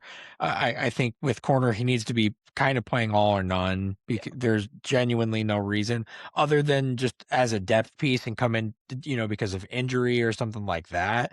But then at that point, if you're not regularly playing the position, do I really trust you to be a depth piece if you're not like, you're throwing in mainly reps Eh at receiver. This guy goes down. I have to put you in at corner. You haven't played corner in a month. right. yeah, and, like, I feel like he needed to be a volume guy at receiver too, and his ability Yeah. to, like, catch the ball is, like, his strongest suit, but, like, if you don't trust him, then because you don't have all the chemistry with him, it just gets a little wonky, but I don't know, maybe not. Maybe he'll be a decent piece. What do y'all think about Brian Thomas? Should they trade Brian Thomas? I'll let you go on that one first, Aaron. Yeah, I think right now you're you're not Is it worth it necessarily to trade trade. trade Brian Thomas? Like, Say it one more time. is it, like, worth it to trade Brian Thomas this early? Not right now. Yeah. I don't think so. Mainly because right now you're really if you traded him like kind of pre this last season, you're trading him on complete upside and like this guy, young guy playing really good ball. Now you're trading for him for just Like, bad. upside, not recent play, just upside in the past, and you're trading for somebody that has to bounce back to what he like used to be, Mhm. and almost kind of unlearn some things he seemingly learned this last year. Like he didn't seemingly have any sort of drop issue his rookie year, and I don't know. People kind of attributed it to one preseason hit he took, but he was just like really scared to catch the ball if there was going to be any sort of contact. And that's when all of his drops happened. If there was just any threat to that, so I think you're just trading at such a low right now that it's just not worth it. Yeah, Yeah. I would agree with that. I am in the case of it, honestly, based on him being on a rookie contract, entering into the third year of it, right? Like that was just his year yeah, two sophomore slump, man. It Just exactly, a classic exactly. sophomore slump. Like I think if they were to trade him right now, it is just genuinely the lowest value that they could because he's getting into that third year of the contract. I think that even though he didn't find that same success, that he's a prime candidate for a bounce back. Yeah. Especially with a Liam Cohen offense. Like I like the shout out for Liam Cohen because I really do believe in that guy a whole Oh, lot he's as an awesome. offensive mind. He's awesome. So I honestly would love to see him definitely not even be in trade talks. I know that a lot of teams will probably be monitoring to see if he is, but I think from the Jaguars' point of view, it wouldn't make a whole lot of sense to do it right now. Like I think maybe just lower his expectations and throw him into like a Christian Watson type role. I think would be perfect for him, and just let him like relearn that, and then maybe try to figure that out later. Yeah, Just a bit later. I agree. They tripped and fell and ended up in a good receiver situation, which is good. Yeah, that's Dude, always bro, like if you would have said that like Brian Thomas fell off and Travis Hunter's gonna move to full-time corner, you would have guessed that they had a wasteland at receiver. yeah, very And much so. and it actually is all right. Yeah.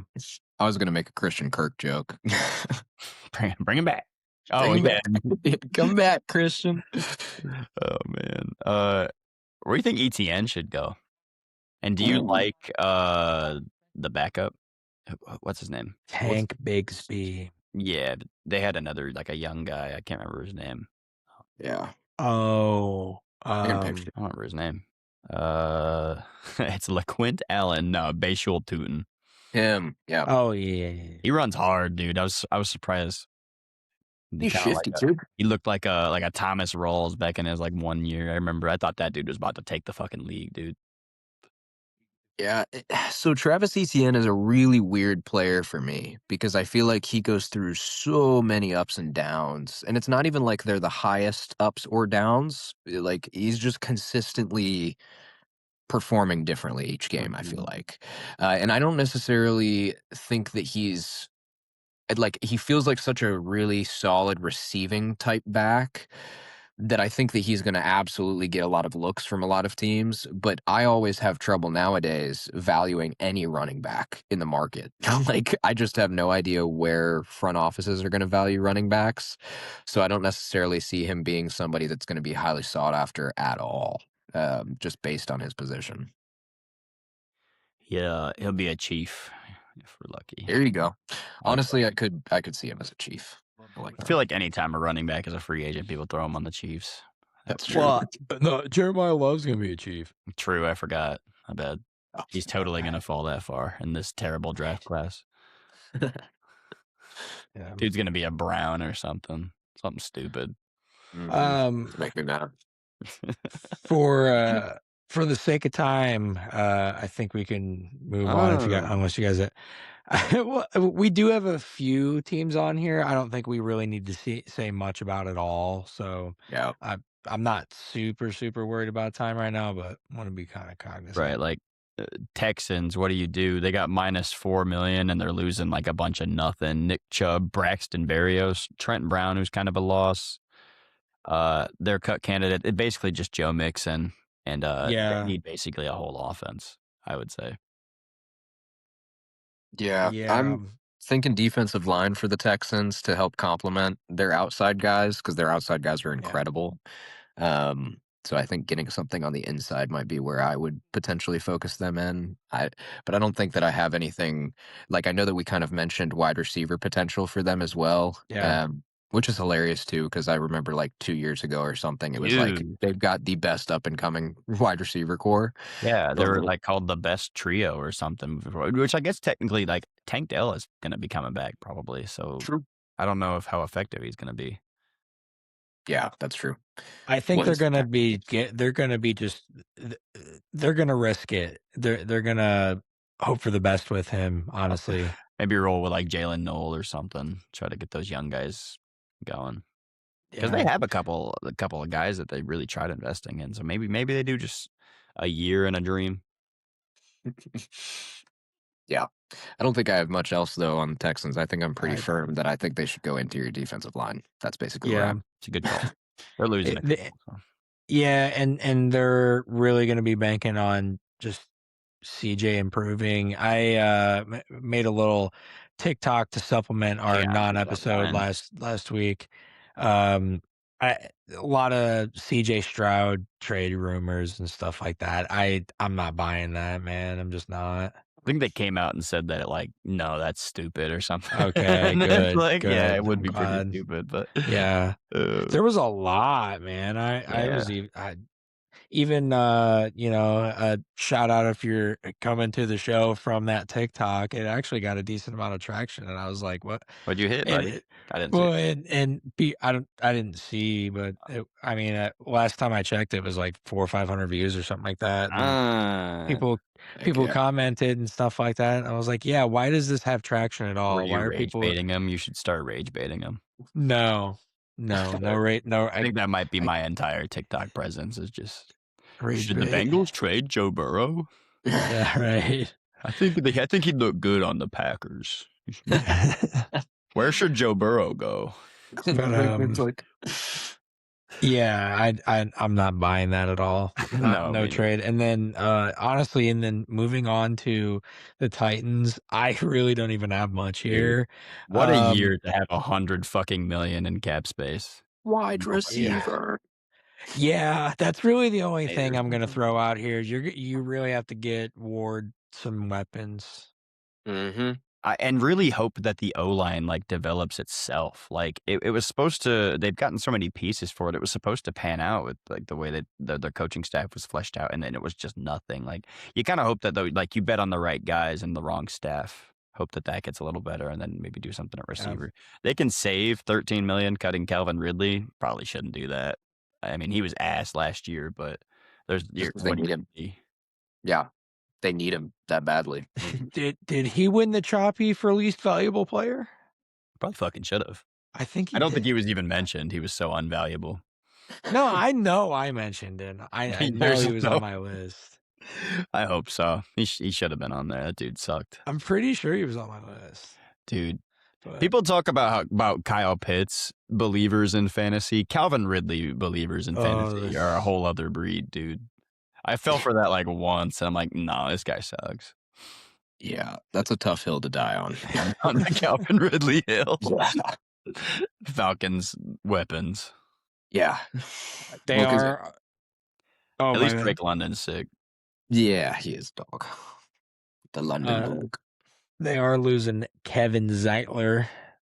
They are. He also going to be a Charger. Chargers making moves in free agency. They're going to do it. Draft every mid to ass offensive lineman possible, and then well, why didn't it work? For the Titans, on needs, I just put LMAO. Yeah, exactly. I said literally everything but the DT because Simmons is like it. Yeah. Yeah, I'm kind of similar mindset as I was with the Texans, with being hardcore on the interior defensive line for the Texans. I'm hardcore wide receiver for the Titans, and I wouldn't even think about anything else right now, to be honest. We had Aya Manor getting like the one snaps, man. Or Chimere DK being like the only usable way. Like, bro, that's a returner, man. Mm-hmm. Man, the Titans are also losing a Okonkwo, right? Man, that guy, I wanted this guy to pan out so bad. And I mean, he's a pass catcher, so it's like another vote for getting somebody who can catch the ball in there. Oh yeah, bring in like an Isaiah Likely or something. I think that'd be nice. Yeah. I like that. I'd like a Likely.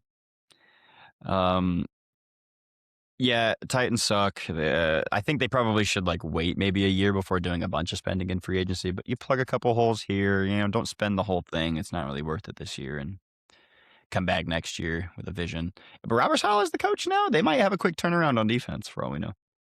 True. Yeah, I believe in Robert. Me I too. do too. Yeah, I we're always we're big Robert believers on this show. We were praising him when he got the hire.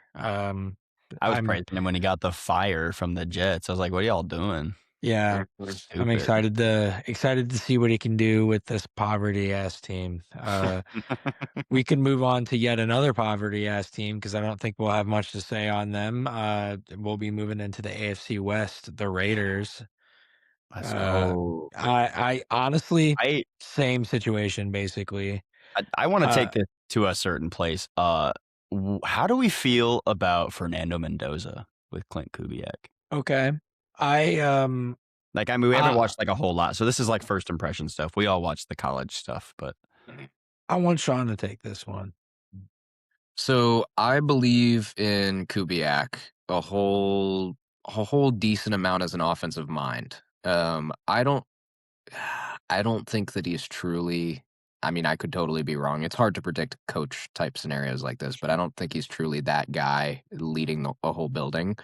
But I think that he's a great offensive mind. I think that he would hopefully have the right mindset in this sort of position where they really can make some big moves here that can benefit a guy like Mendoza coming in with that first pick. I think that he very much needs to create an atmosphere where it doesn't feel like everything is on Mendoza in this first year, which is probably like the most obvious thing. But it's like Geno play Smith. him. Yeah, but it could with this season, it felt like Geno Smith, who I'll shout out. I was a big advocate for him having a good year this year. We Um, also were. shout out, really root for the guy. Yeah, That was yeah, another part of it. I remember that in the episode too.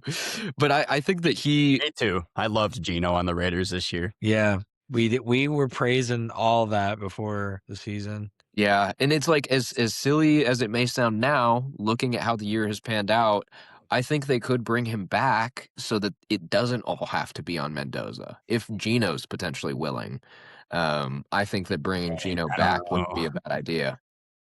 I But I I also don't see them as a win now right now, so I think it like, truly as a development choice to yeah. do it that way. I wonder if he'd be willing, man. I mean, he probably is because, like, what other shot do you have, really? And at this point, you kinda just have to get over it, and you're probably just gonna be a backup now, and you kinda lost your starting chances, but Yep. yeah, I mean, they save, like, what, 8,000,000? They already have 91,000,000 in space here, like, if Not he worth it. will, yeah, you should just bring him back. Fuck it. Yeah, that's where I'm at. Well, I he think won't be going. develop a little bit. Maybe Have it get be him a an little bit. OC that actually calls plays that's on his play sheet. Right. Unfortunately, I don't think they're gonna do that. I think they are gonna start Mendoza day one. I could see it. But I I do agree with you though. I worry about Mendoza, man. I don't know.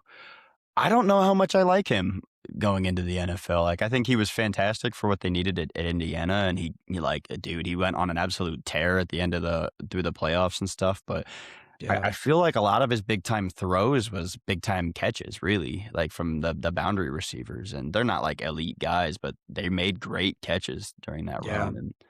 And I don't know. I wonder if he has that extra juice or whatever to make it. And I'm pretty thankful that he's like, the Raiders get a first overall pick quarterback and it's like him and not like Caleb Williams or something. So like, we'll see what what he actually ends up being. And and he is a good quarterback. So I'm not trying to say he's bad, but I'd say he's one of the lower end first overall picks in the last several years. Yeah, I yeah, think that this is one of those drafts where we're not looking at a super high floor nor ceiling really for this quarterback class. So I think they're kind of in a position where they like obviously it's the choice that they would have to take, but it's not necessarily the one that it's not the year to be the number one pick, truly. And Yeah. again, no diss to Mendoza, but Could be value worse though. wise. Yeah, it could Like, be. if he didn't, like, have this explosion and then the best quarterback in the class is, like, Ty Simpson and you have to just, like, oh man, just draft a random position, like a receiver or something first overall, like, that'd be devastating. At least with Mendoza, he's got, like, a baseline level of, "This is a guy we're comfortable drafting first overall," sorta like Cam Ward last year. yeah, Yeah. that's fair. But but That's I like fair. Kubiak too. He's not one of the, like, legendary, like, young prodigy type minds, but hey, they brought Darnold to the Super Bowl, man. on a I good think it's run Rivers. game, and Yeah, I think that's what I was really going to bring up, from a development standpoint. I mean, he really kind of seemingly ironed out some of the kinks in Sam Darnold's game this last year. Mhm. He did still have a couple stinkers throughout the year. I think you're never going to fully get away from that with Sam Darnold, but I mean, he wasn't spectacular in that playoff run, but he colored inside the turnovers. lines. Yeah, Yeah, that's a exactly. good way to Like put it. he did what he needed to do, man, and he was able to kind of take a guy that has kind of a limited upside, and made it to where he's kind of that high floor quarterback when really it wasn't like that before. Yeah. So, Uh, um, if Raiders want to get anything, I'd say maybe some offensive line pieces. A wide receiver, if they can get like I don't think there's many worth committing to big time here, and then maybe yeah, some defensive help, edge, D tackles, Hmm. just something so that Crosby doesn't blow his head off. Yeah. yeah. Uh, I was just gonna bring this up really quick. I saw the, intention was to have Max Crosby stay with the team, so I was gonna I think kinda I've heard stay that too, within that. Yeah. Hmm. I which think that's a isn't good surprising. intention. I mean, he probably Yep. was super hot when the benching happened or whatever, but like Yeah. now they're gonna get a quarterback, and he's probably more like, oh, okay, well, I know I don't really Being have any aware. leverage here, so. Yeah, that's the tough part right there. Yeah, I mean, like, I wish they had more leverage, but they just don't, so. Yeah. Who we have next? I think because we touched on Chargers and Chiefs, so I guess We Broncos for. lightly went over the Chiefs. Yeah, we didn't fully go over Chiefs. I do wanna touch on Oh just a yeah, because it couple was things Tyree. here. Yeah. Yeah, we just kinda brushed over it a little bit, and I don't really wanna go into anything, like, too crazy. The 2 things, I to assess are kind of the Travis Kelce situation, figure out what's gonna happen there. It it seems every year we're closer and closer to that announcement.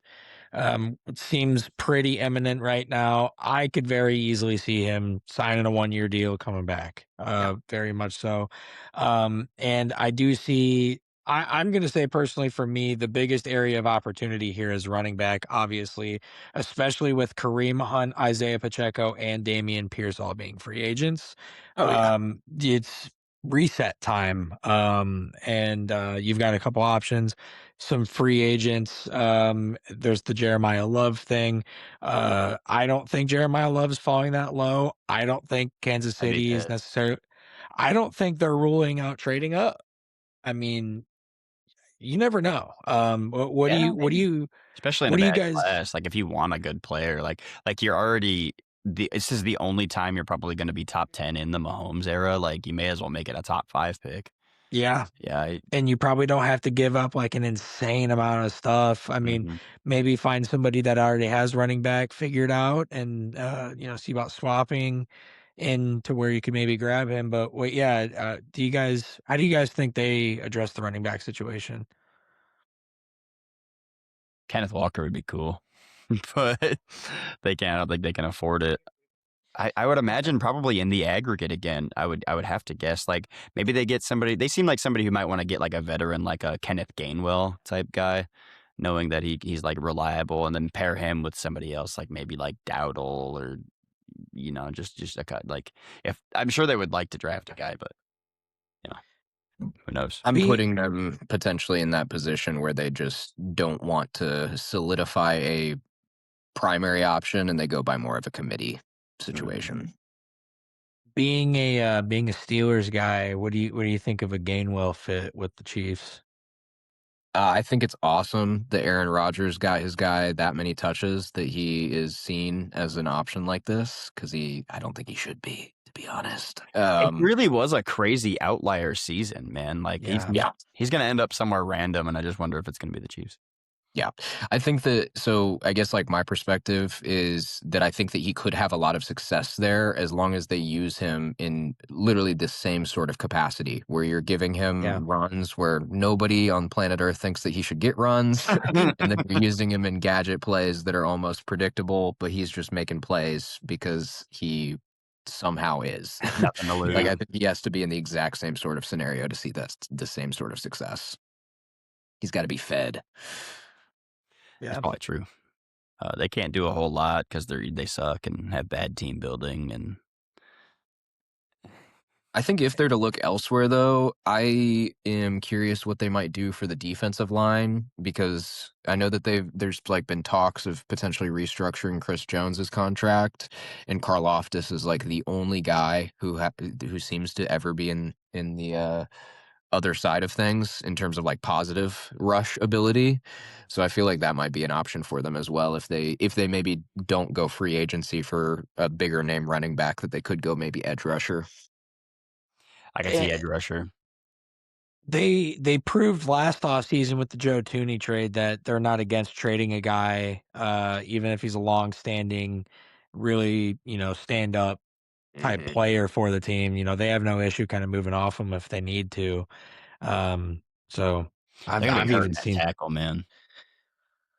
Yeah, they really are. Um, I'm not gonna lie. I don't. I kind of see. Maybe this is a little hopeful thinking. I hate to be like that. Don't want to pray on their downfall too much, but I do. I know you do. I kind of predicted down season. I'm curious to see if Mahomes starts week 1, if he tries to come back too soon, how he manages the comeback on injury wise, the kind of depleted offense, how that's going to work out, the Kelsey situation, the money situation. There's a lot of stopping points with this team right now, and it's only going to get worse next year, especially if you have to move off some of these guys. I could really see it too, because like especially since most of the rushing offense in this was Mahomes scrambles. Like if he starts Right. off not 100% and they also don't solve the running back issue, oh, and now we're down 2 tackles, like this offense could be horrible. And the Yep. defense is losing Yeah. a lot too. Like it's losing like Leo Chenal, the corner I was talking about, Jalen Watson, their safety Brian Cook is still pretty good, and like it could it could just be Chiefs as usual, back to a third place schedule, and they're good again, but they could fall off. Yep. I think that they're in prime position to do just that, to be honest, because of the departures on the defense. The defense is getting another year older with their biggest name of Chris Jones. And I mean, he's still going to eat up double teams in a way that hopefully frees more people up on that defense. But I think with them losing folks in the secondary, they're going to be potentially hurting, Yeah. especially if they can't control time of possession with any sort of run game in any sort of reliable sense. Because I was somebody who very much believed in Pacheco being their longer term option, but this whole last season has very much proved to me that they don't even truly believe in him. Yeah. Just with the way that they give him touches, it doesn't feel like they want to give him touches. Yeah. Yeah. Well, and also, it was kind of booming for a couple weeks, but I thought this Xavier Worthy Rasheed Rice combo had so much more potential than what actually ended up happening. That first week or so, it looked nice, and then it just seemingly halted. About Um, mid-season too, it started to look pretty saucy. It was yeah, a game, I'm pretty sure. yeah. So they've got a lot of things to address and not a whole lot of money to address it with. So we'll just have to see there. Do I the don't know. You Chiefs guys, trade at Mahomes? yes, they do for Joe Burrow. Yeah. Gotta kickstart that rebuild somehow, man. You guys got anything else on the Chiefs? No, All right. please be bad again.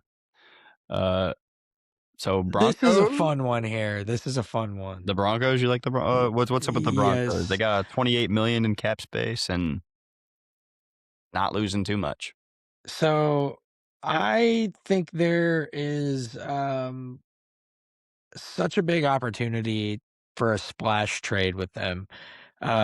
There's gonna be a team that's really hungry for a wide receiver. There's gonna be a big trade. I think this is the team that's primed to do it. A lot of people are thinking Bills. I think Broncos are the team that really I mean, they've proven that they're willing to make that splash trade. If In the he ends up on past, the market, this would be a sick Brian Thomas team. 100% it would Him, be. I Yeah, was thinking like they'd be really cool Alec Pierce team too because Bo Nix he's kind of doing that like check down or touchdown thing. yeah. Yes, and either of those burner guys, maybe even a Tyreek team. I could see that. Yeah, I don't hate that fit at all. I mean, in the past they've shown like they traded for Sean Payton, they did the Russell Wilson trade. Like they've proven that they're willing to, make a big trade whenever they need to fill a hole. I think they're going to make a move at wide receiver. I know I already mentioned AJ Brown. This is another AJ Brown possible destination. What do you guys think? Anybody else think they should bring back J.K. Dobbins? I think they should. Uh, I really Big liked how Harvey, he was. Yeah. a guy like that, man. Like he made some cool plays this postseason too, but he's just not very complete. I think he's a great change of pace option, Yeah, but I don't see him being like the bell cow type of running back for them. But with what you were saying as well, Aaron, I do agree that they have to go pass catcher of some sort, and I do Yeah. agree that they could make a big type move, being that they were in the feeling of feeling so close. Yeah. And being that they lost that game, only putting up 7 points, I think offense is going to be top of their mind. And while they do have some good depth at wide receiver, Cortland Sutton is in his 30s now. I think Evan Ingram might be too. really? Oh my god! Well, Yeah, and I think he has to be. Courtland Sutton is never he's never proven to be that Yeah, very wow. consistent high end wide receiver one. No, Right. he's more like closer to Pittman than Yeah. Yeah. Solid player. Don't get me wrong, but I Yep. mean, especially to be a team that made it so deep into the postseason and that has such a just talented defense. That you need to supplement that with a little bit more talent on the offensive side, and I think you need to go trade here because I don't really love. I do like the Alec Pierce fit for the exact reason that you said. Um, but even with Alec Pierce, I'm almost thinking bigger for the Broncos, Mm. you know? Big name splash free agency. Yeah, Bye. I'm and the thinking they're gonna defense look doesn't for really that need any help. Like they got like not at random all. holes. Like they're losing some interior defensive linemen and like Alex Singleton and Justin Stranad at linebacker. But I think they still got Dre Greenlaw and company. So Yeah. And it does seem like there are gonna be quite a few talented linebackers on the market. So Devin you can Lloyd. address that. Yeah. If that happens. Yeah, you can address it there as well. Um, yeah, anything else on Danva? I don't think so. Sucks. All right. They should have probably been in the Super Bowl, but Yeah, I hate hypotheticals, but they were absolutely cooking. they were better than the Patriots for sure. But Yeah. doesn't matter. Life goes on. We've only not talked about the North. We had a big long conversation about the Steelers, but now we get to see Sean stew over his division rivals. What do you think the Ravens should be doing this year with their Uh, new defensive coordinator coach? Ditto. First, I want to hear the Ravens for you. And this is D1 hater for Baltimore Ravens. it's only going to get worse from here, man. It's Yeah. all of it. Well, it's especially tough when I watch the Ravens have the exact coaching offseason that I wanted the Steelers to have. I mean, literally every single hire was who I was hoping the Steelers would at the very least interview. So that was tough to watch. But You're now that making we're me looking, tear up. I mean, it was like I love the Hey, coaching me staff tear that up, they've man. built. I lost my coordinator. Fuck you guys. Yeah, literally everybody's involved in tearing up in this. We can have a group cry Yeah, session honest. over how the Ravens built their coaching staff and how it's wonderful, but we're all sad. Yeah. They really did make some good decisions, man. Declan Doyle is the OC. Yeah. Yeah. We'll see. I'd say, it's got an easy job. He gets to work with Lamar, so can't be Yeah. that bad. But I think like in terms of where they could go free agency wise, now, again, like you mentioned, defensive-minded head coach, but I honestly think that they might go offensive side of the ball, primarily, this offseason. And it's not to say that their defense doesn't need help, but I think that offensive line is where I would go if I was somebody within that Ravens front office. Plus, I've witnessed Jesse Minter do wonders with nothing. Like they're gonna be pretty taken care of on the defensive side of the ball. But most importantly, like they got to spend this money on bringing back Tyler Linderbaum, which we all assume they're probably gonna do. And then after that, they need to assess the guards because their guards were like criminal this year, especially like Daniel Falele. He was getting like tons of flack. But the other guy, I had his name somewhere. Noteboom, Joe Noteboom. Noteboom, yeah, he was bad too. Dude, Falele had some of the worst like snap possession. Like I was watching folks who were legitimately getting into like, I'm gonna pass rush you with strength and I'm a cornerback. And then they do a rip move. Like I'm watching cornerbacks hit rip moves on Falele. It was like incredible to see how tough some of those snaps were. So I think they have to go guard. They have to. Somehow. And there's a handful of them on free agency too. I think they'll be able to get somebody. Maybe they grab like the AVT or something. Mm-hmm. Yeah, I could see that.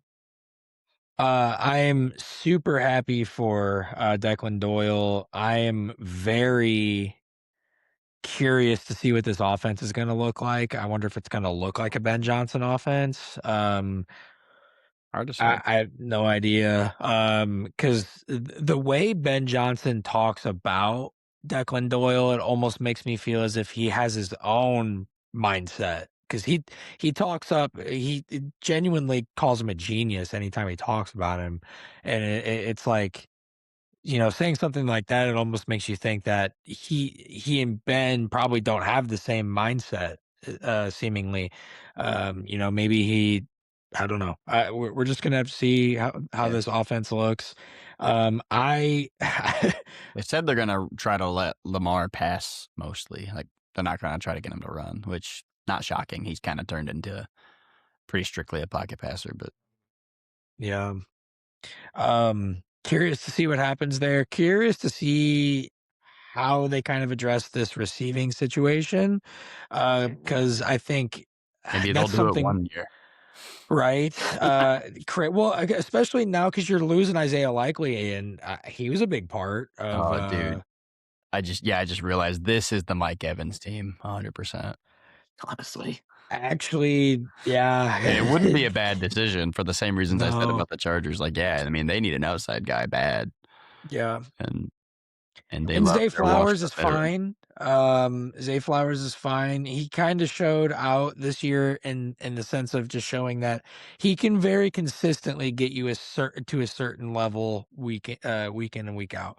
He's a weapon. He's just not dominant.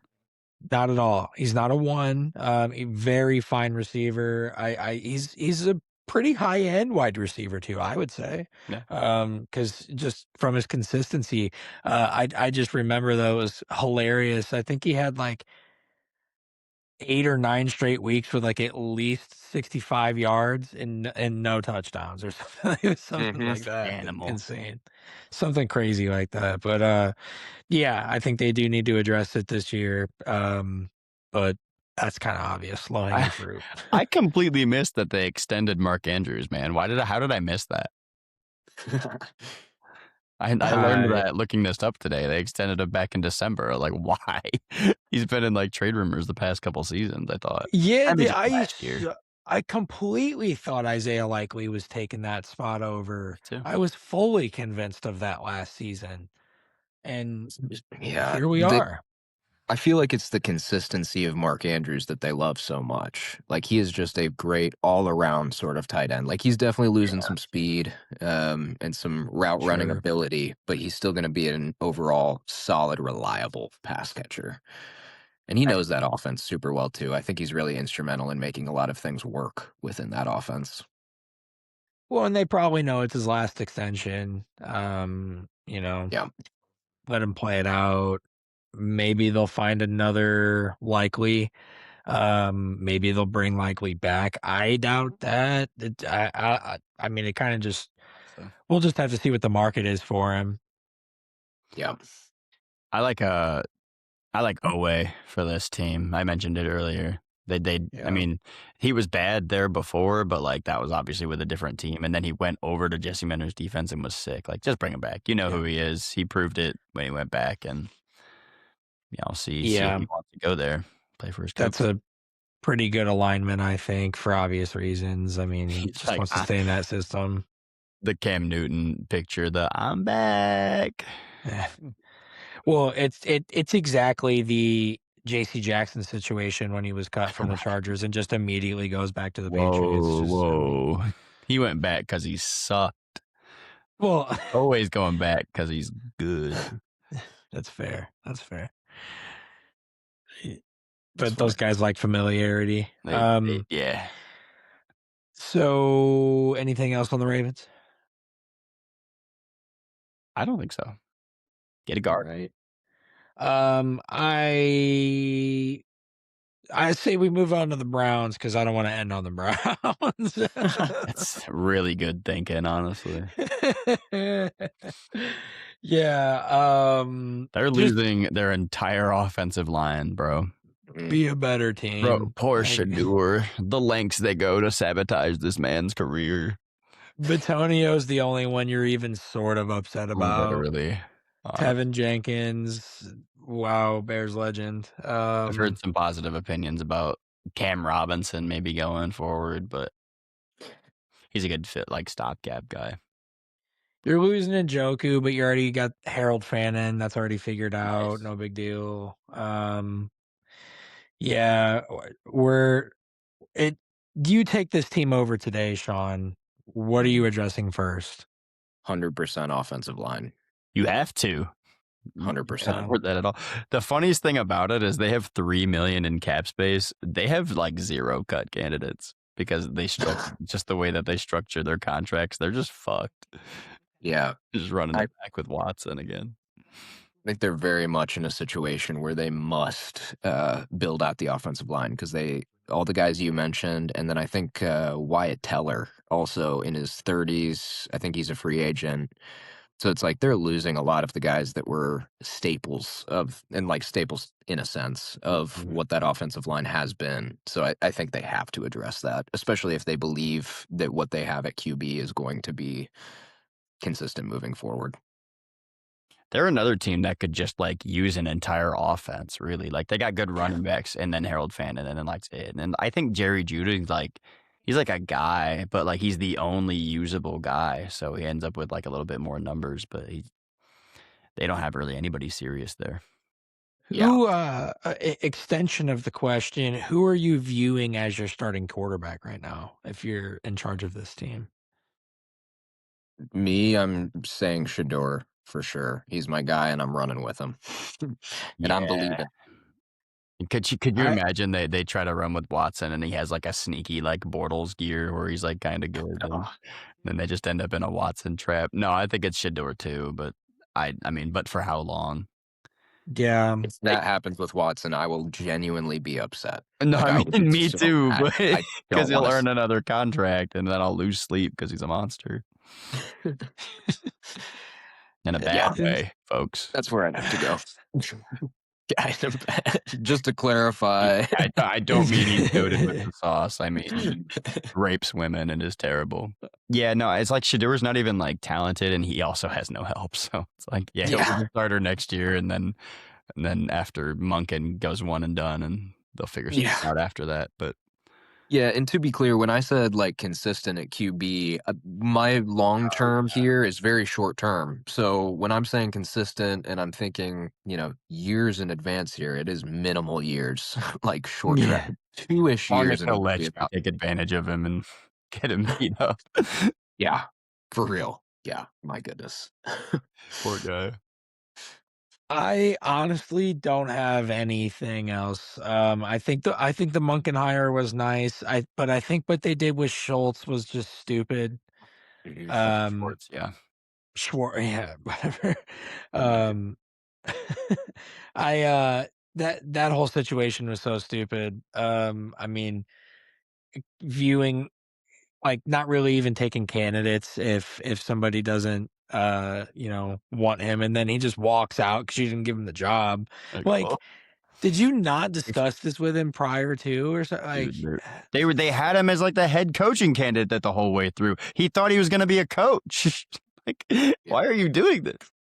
just dumb. I think it was Really a stupid, very dumb move, but I disrespectful. mean, And it, he's the Steelers guy. No, the Raiders got. Did the Raiders get Schwartz? Where'd he go? Can't picture but him anywhere.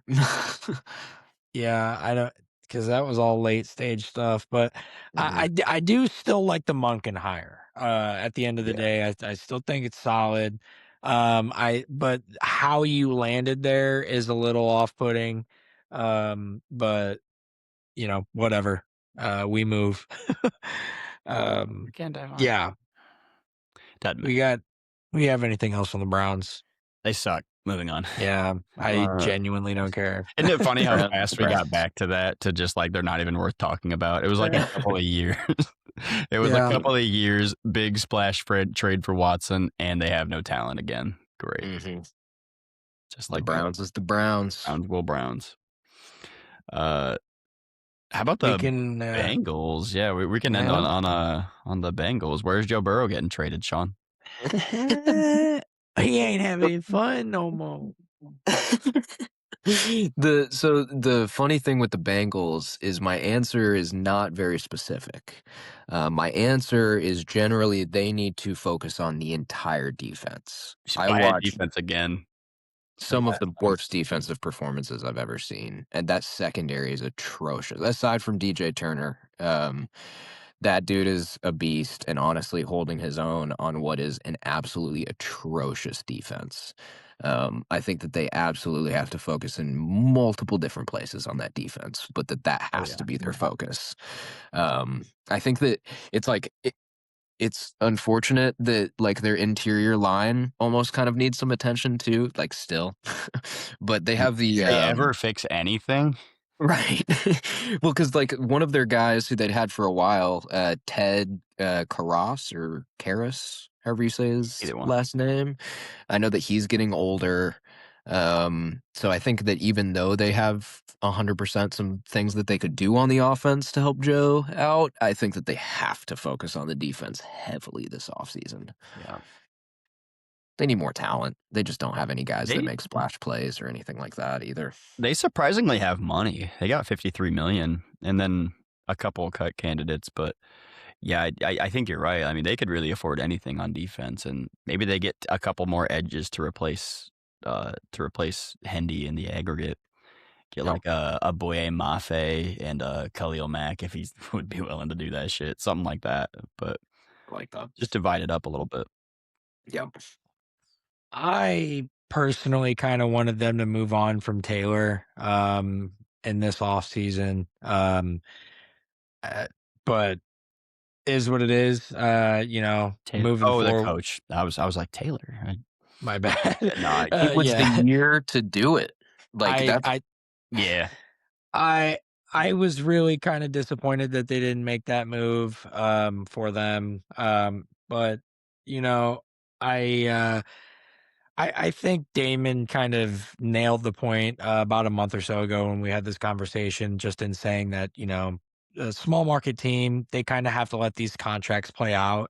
And that totally makes sense here. It's likely what's going on. But I think, I hopefully that contract is done soon. I do believe this is the last year.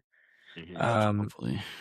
But yeah, I think that needs to happen now, and I actually don't think a whole lot changes with this team until that happens. Yeah, through the 2027 season. You're right. Okay. Yeah. I really think that because you didn't do that, you kind of just run it back and see what you have here. I mean, you just, I guess, try to double the offense, find any sort of way to supplement the holes on defense that you have, because they're just absolutely everywhere. Is it like official that Trey Hendrickson's not coming back? I hear they might tag him again. Oh God, dude. Which I'm against. Like, I don't think you should. No, man. I It's already like don't any like the main. franchise tag. You definitely shouldn't be able to do it twice or 3 fucking times. It's No, ridiculous. that's crazy. I think they should just move on to. Seriously, he couldn't possibly be worth it. Yeah, that's where I'm at. Yeah, I don't even think he's worth franchise tagging. No. It isn't even like really a diss to him. It is just kind of the Yeah. franchise tag structure and what it would put him at. I don't think it's what the Bengals It puts should you put at him at. like a top 5 paid player at the position, right? It's top 5 or 120% of your previous year's salary, whichever's higher. Which was a and he has lot to be last getting year for close to him. that. Yeah, he's gonna be paid like elite, and he's like I don't want to say a role player because he's a better pass rusher than that. But if he can't play like every facet of the game, you can't pay him that much money, especially when your defense is No. terrible.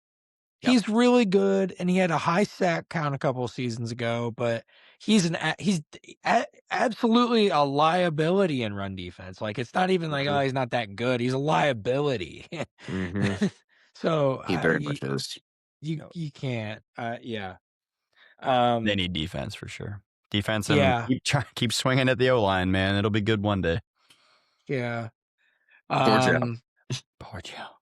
Honestly, dude. At least he can escape a little bit. You guys got anything else on the Bangs? The Bangs? On the who day? On the Bangs? I do not. Them Cincy boys. Yeah, bro. I don't think I do. I do see them having a little bit better of a season. Hopefully that Joe Burrow can have a healthy season and you can just actually see what this roster is capable of. But I think the absolute, as if it's not like 3 guys. Yeah. I think the absolute ceiling for this team is like 9 and 8. Yeah, how could you get higher than that, man? Especially without like the boost of a new head coach or anything. Do we know who they got as a defensive coordinator? I actually remember liking it. I don't remember who it was though. Oh, it gave me the Cincinnati Bearcats. I love this fucking Google AI is so goated. Al Golden? I don't know you. Who's defensive coach or coordinator at Notre Dame? Am I seeing that right? That's why I liked it. I was gonna say I don't know my team. I mean, That's I don't know so funny. about college, so I would never know that. But I don't get that in depth with Notre Dame. Another mid Bengals year, I'm assuming, and get Joe Burrow like an Xbox in the locker room or something. Yeah, genuinely. He's gonna, because he's gonna start taking like some of this massage ideas and stuff like that. He's gonna get too bored, man. Come on. They say that's he's in what happens when you stop taking him Cincinnati. seriously. He won too many massages. He's in a city where they eat cold spaghetti with their chili, dude. I've never. Is it any good? I've never had it. I haven't either. No, I actually don't think it's actually cold. I think somebody told me it was cold once. So I bet there's a lot of places where it's cold. That's for sure. Make it sound worse. If it's if it's like chili mac at Steak and Shake, then that's not too bad as long as it's warm. It's like, but it's like spaghetti noodles. Like, what are you like making that before you make the chili? Are you like keeping it warm? And it's just soft spaghetti noodles. It can't be good. Yeah. Now that we're all hungry. Right. Oh, bro, I'm pretty sure my dinner's waiting on me. Maybe not. If not, then I'll be going to pick some up. So, But do we want to talk any other random things? I mean, Jared McCain is incredible and is the best player in basketball, but we don't have to talk about that if it's a little too sore subject. I had to rep my team today because they officially hit a 10 loss streak. Break out the paper bag, bro. Let's go, baby. Tankathon. Yeah. Shout out the Bulls. Anthony Simons is out indefinitely right now. I think he like broke his hand or something. Oh Yeah, God. they just Hank is on. Yeah, Hank no, is I'm And this is 40. like a great draft. Modest Buzelis had like a monster night the other night, and they lost. Best case scenario. That is the best I was scenario. I'm loving the tank right now. I curious to see who's going to be on this roster going forward. The biggest headline I've been hearing about basketball is like the 65 game rule right now. They're saying that like only like one player, Cade Cunningham, is like really eligible for MVP. Like, oh, how do you feel? How do we feel about that? Do we think he's deserving, and do you like the rule or no? I'm back and forth with this. I don't think I truly can get a grasp on what that length determines with kind of relation to how it ends up impacting that game. Mm-hmm. I don't necessarily know. I I don't feel like I have a good enough take on it, honestly. I've heard some people complain about it a little bit, and like in a way, I get it. Like, are you going to give your most valuable player to a guy who's not even playing like 75% Right. of games or whatever? And like, to the point, I get that, but I also just kind of feel like we're becoming a more injured sports world, sadly, and taking games off just seems kind of important to me. But Yeah. Or we keep lengthening seasons too. that doesn't need to happen. Or like, if they're adding the games in basketball, no, like they should be taking them away if anything, in my opinion. But Yeah. Yeah, I I understand why they did the game, the game at limit. minimum, Yeah, the minimum. But it's putting you in a bad situation right now yep, with I don't even necessarily think Cade is an awful MVP candidate. right. I mean, at the end of the day, the Detroit Pistons have bounced back as a franchise for a reason, and he's a huge part of that. And this Mhm. season's kind of proven that. Are they the one But seed over there? yeah, Oh, yep. Mhm. Hell yeah. By a few yeah, games too. Hell yeah, dude. yeah. No, they're Mhm. solid. They've been very solid this season, and he's a huge part of it. It's not the I I think looking at what the MVP actually is, though, I think there's just so many more deserving players. I mean, the absolute disparity between Jokic or the Nuggets with Jokic on the floor and off the floor this season is just crazy. Yep. Um, yeah, Is but Wemby up in that conversation right now or no? I mean, yeah, a big. This is actually a pretty tight kind of MVP race. There's a lot of guys that you can argue it for, um, but I think that a lot of this 65 game minimum is going to be part of what is going to be the main conversation behind everything. Unfortunately, kind Yeah, of I puts a think that damper on like it. I think like my biggest like take with this topic is that it feels that way. That it feels Yeah, like it puts a damper on things. It feels like even though it's supposed to have a set time or like some sort of requirements to hit, I don't think is a terrible idea, but I think that where it's set, you almost can't include everybody who is still MVP caliber and they still had an MVP caliber impact to their team in a way that even in less games almost can make a bigger impact. Where it's like, okay, they actually are yeah, showing up even more as an MVP because even though they were maybe injured or didn't play for this certain period of time, when they were playing, they had this big of an impact on the team. So I feel like yeah, that could almost carry a ton of weight. Yeah, and I feel like you could almost like instead of having it be like a game minimum, you could just like bake that into the conversation. It's like, would you rather have yeah, your MVP? Yeah. Or do you find it more valuable to have a higher end player that's played, I don't know, 58 games, or like the guy who's there every week for but kind of mid playing 70? And it's like you could just kind of have that conversation on its own. It's true yeah. because they always throw the averages up there, but that you never see Seriously. how many total games they played. Like it's never part of the conversation. Mm. I think that'd be a good ad. I think for all NBA selections, I understand a game minimum. I don't Mm-hmm. think it should be as high as 65. I think That's Mm-hmm. my 65 big is a thing little too. high, Yeah. especially if you play 82 games. And I mean, let's face it, missing games is part of it, the NBA now. 65 is pretty high. Yep. And if you're making postseason each season too, your season is even longer and you're coming back the next year with less rest than these other teams maybe have. So then you need your star players to not put all of their all into the beginning of that normal season schedule. So it's like you need to have room for those things. Yeah, So what you can miss 17 games? Am I doing the math right in my head? I believe so.